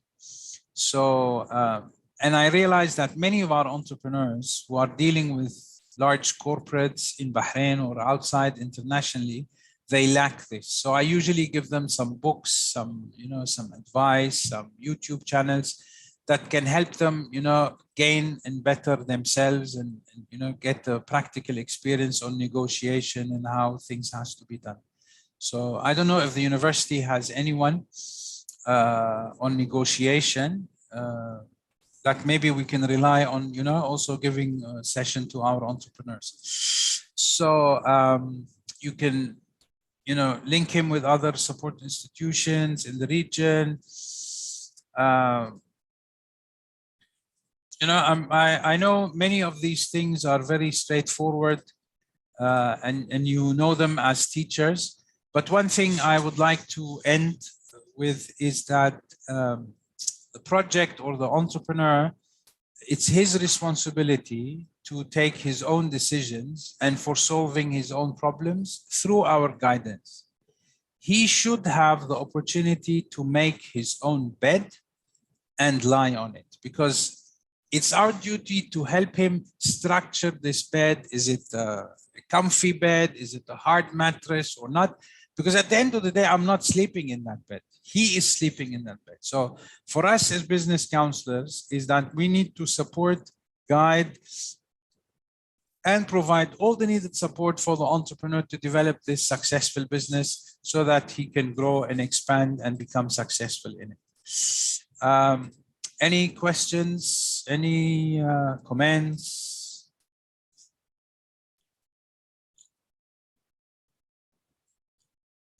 So, Dr. Nasri, you have something on negotiation and conflict resolution. That's interesting. If you can share with us, the structure, because what we usually face, we used to have one South African expat who lives in Bahrain. He used to work for Unilever. So, you know, these people, they do a lot of negotiation and whatever. So he used to give, you know, 20, 30-minute speech or discussion with our entrepreneurs. He also used to talk about customer satisfaction. And then he had to leave Bahrain some years ago. So we just used to, what we do, we throw out that the idea of negotiation is important, but you know, if you have someone who can give a 20 half-an-hour session, it'll be more than interesting. Actually, negotiation and conflict resolution is like my hobby, because I teach these these courses, because I practice them myself. You know, I'm also a businessman, so I faced issues where deal closing and negotiation and resolving conflicts. So yes, this is a major part actually of our courses, and there are independent courses at the business as well as the HR courses. Very good. Really Yes. interesting. Yeah. And you know, one of the main things that we face with entrepreneurs, you know, they want to buy a piece of equipment, مثلا, from Germany, China, whatever. And then, you know, how much is this machine? 15,000 dinars. Very good. Or 150,000 Saudi riyals. And then he comes to you and says, I negotiated with them. I'm going to buy it for 120,000 riyals. So I saved 30,000 riyal. Very smart boy. Very excellent idea. You did a very good job. But the thing is, instead of giving you a maintenance contract or a warranty contract for 2 years, they gave you one. Instead of training 50 of your staff, now they're going to train 15 of your staff. So accordingly, you know, entrepreneurs' tendency, especially when they're startups, is more on the money thing. You know, I want to cut costs, I want to minimize the cost. But, you know, sometimes you can pay the full price and get extra services for that. So what you're saying, Mr. Afif, exactly, there are different strategies for negotiation. Yes. What you just mentioned is what's the bargaining or distributive bargaining is called win-lose, yani. But we also have the win-win, and we have multiple other strategies. So yes, exactly. And it depends on the situation and the context and the person you are talking to, on what strategy to choose and what tactics accordingly to apply. Yes, that's right. Yeah, absolutely. So one of the books that I always, you know, I read and keep on reading is You Want It, Not That Much. I don't know, for Cohen. I don't know if you read this book. No, I did not. Yeah. Cohen was, you know, very quickly, Cohen was recruited by the American government to negotiate with the Panama US Embassy kidnapping. And, you know, and at the end of the day, after a long negotiation, you know, the kidnappers just released everyone and they handed themselves in. And they spoke to one of, you know, the big boss of the kidnappers, and they said, why the hell did you do that?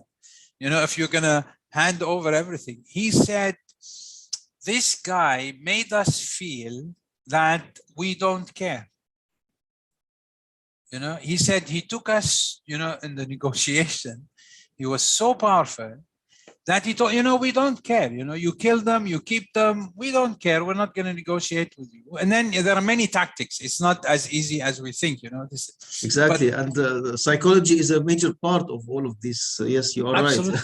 Absolutely. You know, and we always, you know, tell the entrepreneurs that negotiation is a science. It's an art. You know, what do you wear? How do you go? What's the minimum? What's the planning? What's the different scenarios that you have to have?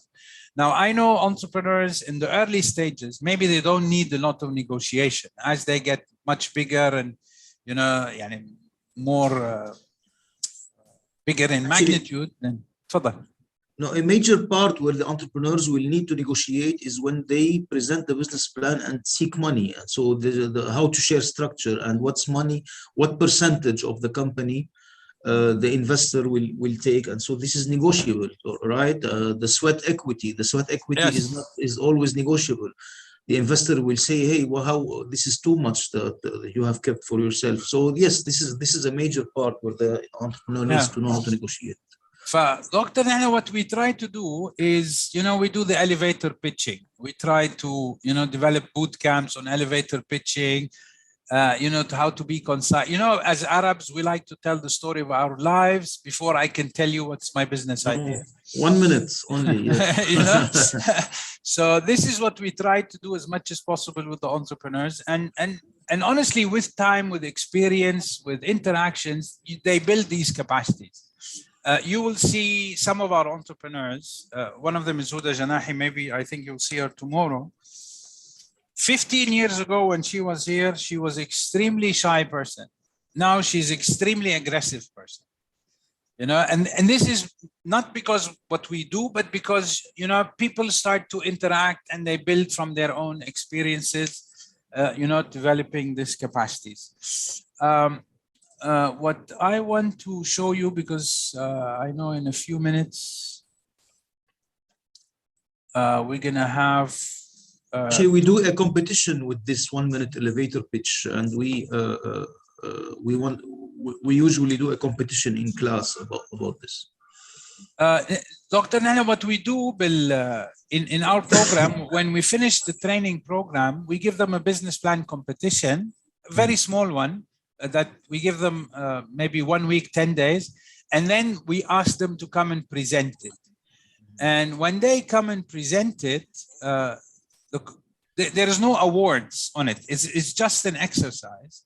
But what we do, we bring head of corporate finance of the Kuwait Finance House.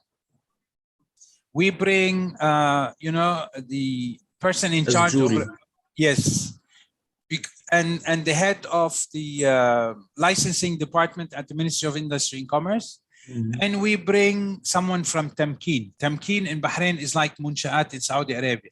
Because these are your ecosystem. These are the people you're going to go to and say, yes, convince the ministry to give you the license, convince the bank to give you the funding, convince Tamkeen to provide all the non-financial services to you. So accordingly, it's a learning process that we work on. And alhamdulillah, we're able to provide success. One thing I want to share with you, I will zoom in. I hope it doesn't zoom in too much. It did. So let me.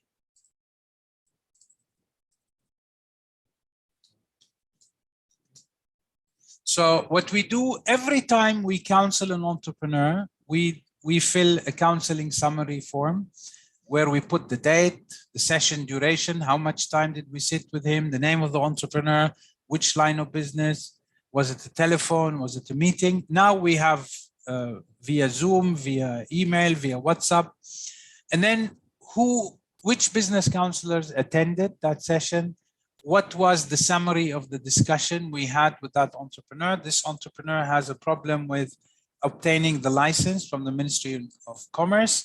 So accordingly, what follow-up action is required. This will help us document and have a track history for each entrepreneur. What problems did he face? What problems did he overcome? How much support did we give him? This helps us a lot in providing feedback to the government, where we 5-6 years ago, we had an issue with the Ministry of Industry and Commerce, is that 40% of our entrepreneurs had issues in the licensing. So we arranged a meeting with the minister, we took all the files and we said, this is the status. 40% of our entrepreneurs applying for a license were refused due to the following reasons. So accordingly, the late minister, Hassan Fakhro, took a drastic change in the licensing systems. They minimized, they simplified the requirements for our entrepreneurs and all entrepreneurs in Bahrain, not only ours.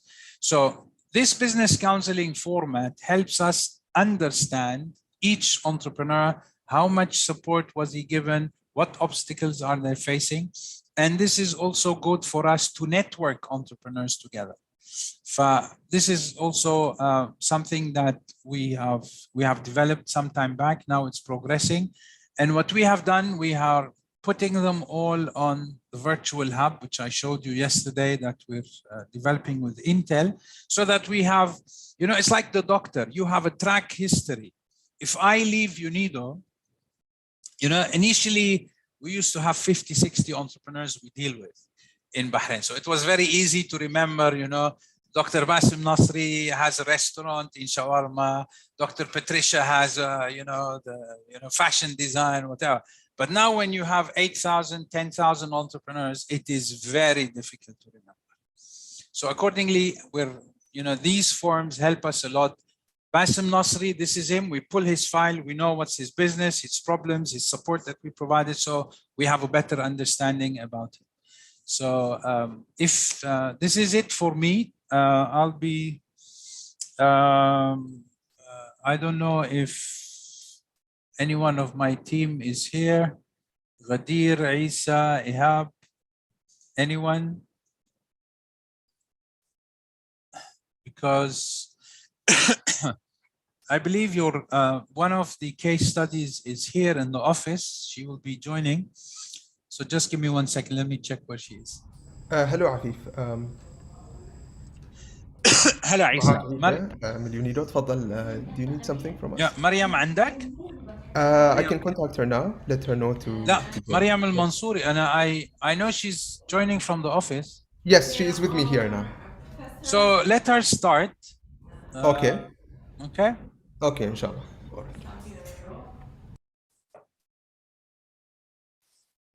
So Mariam Mansour is one of our entrepreneurs. She's into industry and she does a very interesting product. You're going from that side? Oh, okay. They're rushing her to the other side. We have two sides to this office. We have the UNIDO Investment Technology Promotion Office, where I'm sitting now. And then on the other side, we have the Arab International Center for Entrepreneurship, where we mainly work on domestic investment, entrepreneurship, counseling, and mentorship. We also have theater that takes up to 50 people. With Corona, it only takes 15. So accordingly, and then what we have a small stage, theater, media room, counseling rooms where, sit with entrepreneurs face to face. So we have a very interesting structure. And what we like to call is that we have a virtual accelerator on the other side for entrepreneurs who wish to come and use the office. I know many of our entrepreneurs come, in the afternoon, they come, sit, they have their meetings here. So Mariam, شو أخبارك؟ السلام عليكم مرحبا. وعليكم السلام. Mariam, let me tell you, first, foremost, yes. You will have to stick to English because we have non-Arabic speakers. Sure. I don't know if the guys briefed you on the team we have. Yes. We have the distinguished group of professors and doctors from Prince Mohammed bin Fahd University in Khubar. And we also have a distinguished group of professors and doctors from the Gulf University. Yes. Joining us from Bahrain. So the university in Saudi, they already have an entrepreneurship creative center, but they would like to see how we can, strengthen and develop further the center and the services they offer. I know the Gulf University would also like to establish a full-fledged center. So the floor is all yours. You're in good hands. Thank you, Mariam. Please go ahead. Thank you, Mr. Rafi, for the introduction. Good afternoon, everyone. And my name is Mariam Al-Mansouri. I'm basically the owner of Jomoon for Food. It is the first manufacturing workshop in Bahrain specialized in making vegan non-dairy cheeses. And hopefully in the future, we will introduce more creamery items, such as labna, yogurt, and other stuff. I started my passion making these cheeses back in 2012. At the time, little I knew about about UNIDO and the program that they provided through the ITPO. While I was establishing in 2018, I started the program itself. So basically, I always say this, the program of the ITPO, it's like a cloud, like you are sitting on a cloud and looking at the ecosystem from a distance and seeing where everything fits in and how you can benefit from it. So UNIDO brought everything on the table within 2 weeks. Now, the fun part, the program doesn't end there. Once I established the manufacturing, I faced a lot of problems. The main issues that I faced was how to categorize the manufacturing in Bahrain, because it was the first and it was a new thing. And there isn't such vegan manufacturing of non-dairy cheese in Bahrain. And I was struggling a little bit with the Ministry of Health to provide them with their requirements and to convey the message of how the operations are done. And here where I thank UNIDO for, because after the 2 weeks, they provide us with one-to-one counseling. Okay, depends on the needs and requirement of the enterprise. Now, in my case, I needed to liaise with the Ministry of Health and to provide them with the requirements, as well as convey my message. So when I went for counseling, there was Dr.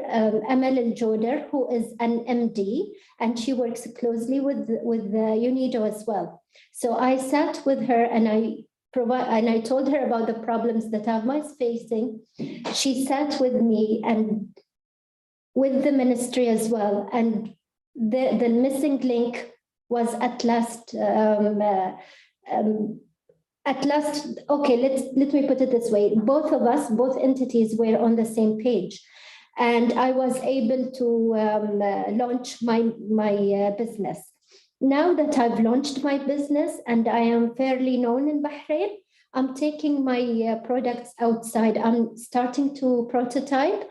And here where UNIDO also comes in terms of networking, in terms of linking with embassies like they are doing nowadays. So that also paves the way for us, and for me in particular, to get either distributors or get suppliers for my raw material from all around the world. So today, Jamun, this is the name of the brand, is available in Bahrain supermarkets. I have customers from Saudi Arabia. They come to Bahrain and they pick up, and soon we will be working closely with the officials in Saudi in order to export as well as some requests that we had from even Europe. As you can see, this is the brand. And yeah, so if there is any question that you have, I'm open for questions.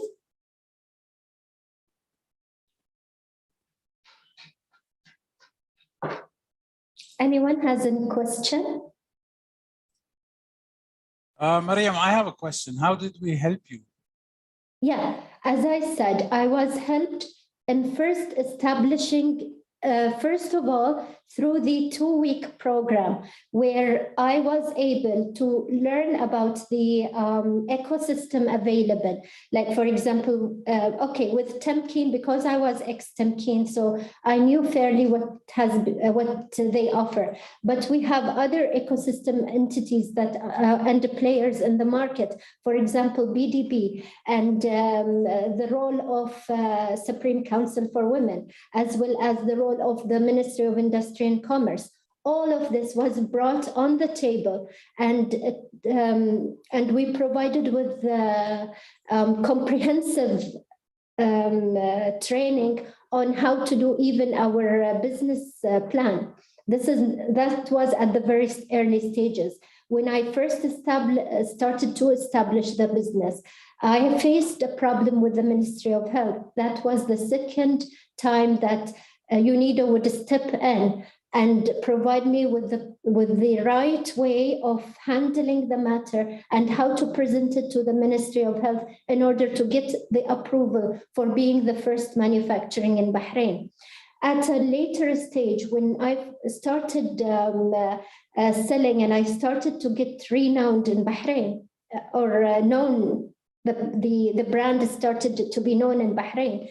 And I was thinking of expanding. The UNIDO also came in and they provided me with good network in order to reach for the outside world. Not only that, the UNIDO also linked us with the embassies in Bahrain and the commercial attaches. This helped us to go the right way rather than go and step in those countries, not knowing what to expect and where to go. So all of this, it's like a package where you go through your journey, regardless whether at your early stages or you are already established or you are looking for expansion and growth. So UNIDO has been with me all the way.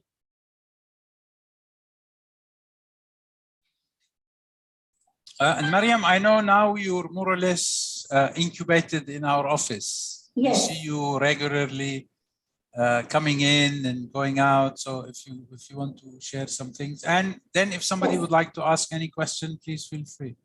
Yes, basically, this is something that has been, I wasn't aware of it until recently. The incubation part that UNIDO provides, not only with the counseling, not only with the with paving the way, not only with the linkage, but also because inside my manufacturing, I have a limited time where I can have it for my office work. So I come to UNIDO 2 to 3 times a week, sometimes for the full 5 days a week, and just sit there with my laptop and have work, not only to do my work. Basically, if I have a question, if I need like a study or I need counseling on small things, the team is there. They are very helpful. And I have the perfect environment where I can provide or I can conduct my studies, I can conduct my researches, as well as my paper and logistic work that needs to be done. Having said that, another thing that I'm doing right now, but it hasn't, did not form yet, I'm working on a pitch where I will be introducing my business to potential investors. This is something else that UNIDO is helping me out with. How to do my pitch, how to present it, how to put the numbers in place. All of this is done with supervision from expertise within UNIDO, within the team of UNIDO. Yeah. If anyone has a specific question.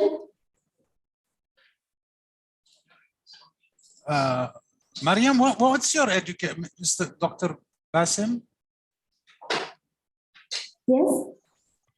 Hello, Miss Mariam. Thank you for coming over here. We are pleased to be meeting with you. Actually, I'm one of the, I with my colleagues, we represent those who are teaching entrepreneurship at Prince Mohammed bin Fahd University.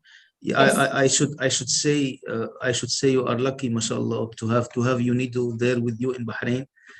This is a perfect environment. You just said, just a small question. You just said that you are now pitching in order to for investors. So this is for to grow your business. Are you planning to for a second phase? What for do you need the investment? Yeah, the investment is for growth. Basically, to be able to take the brand outside Bahrain, Okay, and to work on the, it is going to be for two things. It will go for the growth of the business and the working capital, as well as for marketing purposes. Okay, we wish you best of luck, inshallah. Thank you. Thanks a lot. Mhm. And yeah, and I totally agree with what you said about being lucky. I always say that luck is not is not purely about not working hard. It's about having the perfect environment where if you work hard enough, you will reach somehow to fulfill your purpose and fulfill what you want to be doing. And So I then- totally agree that So then Bahrain they is are a lucky. very good example. They are lucky to have you also then. I hope so. I hope so. Okay. Yes. Let me tell you when we are lucky to have her. When she brings a breakfast with her every morning, when she feeds us for free healthy food. Yeah, we're very lucky to have her. No, honestly speaking, no, because then what we're also doing with, with Mariam and the challenges we faced and she was able to overcome is that we're also using her as a mentor business counselor to other entrepreneurs. I know one entrepreneur, she's doing something in ice cream. She's facing issues of quality. Where can you manufacture? How will you get the license from Ministry of Health? So Mariam was also part of the team who counseled this other lady to see how we can overcome these obstacles. So, مثل ما بيقولوا بالعربي, من دهنه سقيله. يعني, as entrepreneurs become more successful, they will also be part of this pool of business counselors and mentors, and they can add value to other entrepreneurs. And it's a pleasure. I mean, that's another thing. Because I was put in the platform and speak out, this has actually built the confidence part in me. And it gave me some key elements on how to speak up, how to present. And this helped me in my own business as well as whenever you need to ask me for presenting my success story. So it helped me in negotiating as well as in presenting my business to B2B meetings in particular. Yeah. We would love to have you at our university once you have the chance to come to Saudi Arabia, to Al Khubar. It would be a pleasure. I'm yours. Sharfina, thank you. Mariam, you're also part of the Outdoors initiative? Yes, at the very early stages I was, okay. But to be honest, I'm not completely engaged. Yeah, I'm not completely engaged, but it's a very interesting initiative that my other colleagues, other entrepreneurs are working on, which is the first initiative in Bahrain after the pandemic, where it's a big festival that is going to take health and wellness into the public in a big outdoor facility. It's going to be by the beach to also, what do you call it? To boost the culture of beach activities as well as health and wellness, and in terms of food and in terms of exercising. And so it's like a complete, comprehensive sort of activity that engages all the family members. Correct me if I was mistaken, Mr. No, you're not. Yeah. Yeah. No, on the contrary, the corona helped us look more into going outdoors. Yes. You know, people have been sitting at homes for the past 1.5 years. Limited access, no sports, whatever. And also it's having a psychological toll on people, honestly. You know, especially those who have kids who study online and the problems of studying online. You know, if we see some chubby people going around during the corona period. So, in all cases, hopefully. Yes, and I think it's going to even help with the social distance that took place, and it affected the social intelligence of people, in particular the young generation. So this should be boosting that without compromising distance socializing in an open area, which is much more safe. Let's put it this way. It is safer than having an indoor activity. So yeah. Okay, thank you, Mariam. If there are no questions. Yeah. So if there are no questions, comments, suggestions, arguments from the team, we thank you very much, Mariam. Again, we thank all the participants for their time. Unfortunately, our second case study just called in and she said she doesn't feel well. In these days when somebody, by just taking calls you and says, I don't feel well, automatically people start doing rapid tests and did I see her? Did I meet her last time? So she said she doesn't feel well. Hopefully we'll be able to engage her tomorrow. Tomorrow we'll be having some more case studies from Bahrain and hopefully, and one from Saudi Arabia. Hopefully we will be able to facilitate the participation of Dr. Dina of Khartoum University with the technology pole and one of their innovative entrepreneurs as a case study. Hopefully internet is working in Sudan. If nothing is pending today, we look forward to seeing you tomorrow and we wish you a pleasant afternoon. I just would like to thank Ms. Mariam, if she's still there. You're a good representative, not only of entrepreneurs, but also of female entrepreneurs, mashallah alayki. We wish you all the best. Thank you so much for coming. Thank you. Thank you all for hearing me out. And I wish everyone success. Thank you, Mr. Afif, for inviting me to this session. And see you, inshallah. See you. Bye-bye. Thank you, everyone. Thank you. And I sent you by email the presentations of today, all of them. Yes. Thank you, Mr. Afif.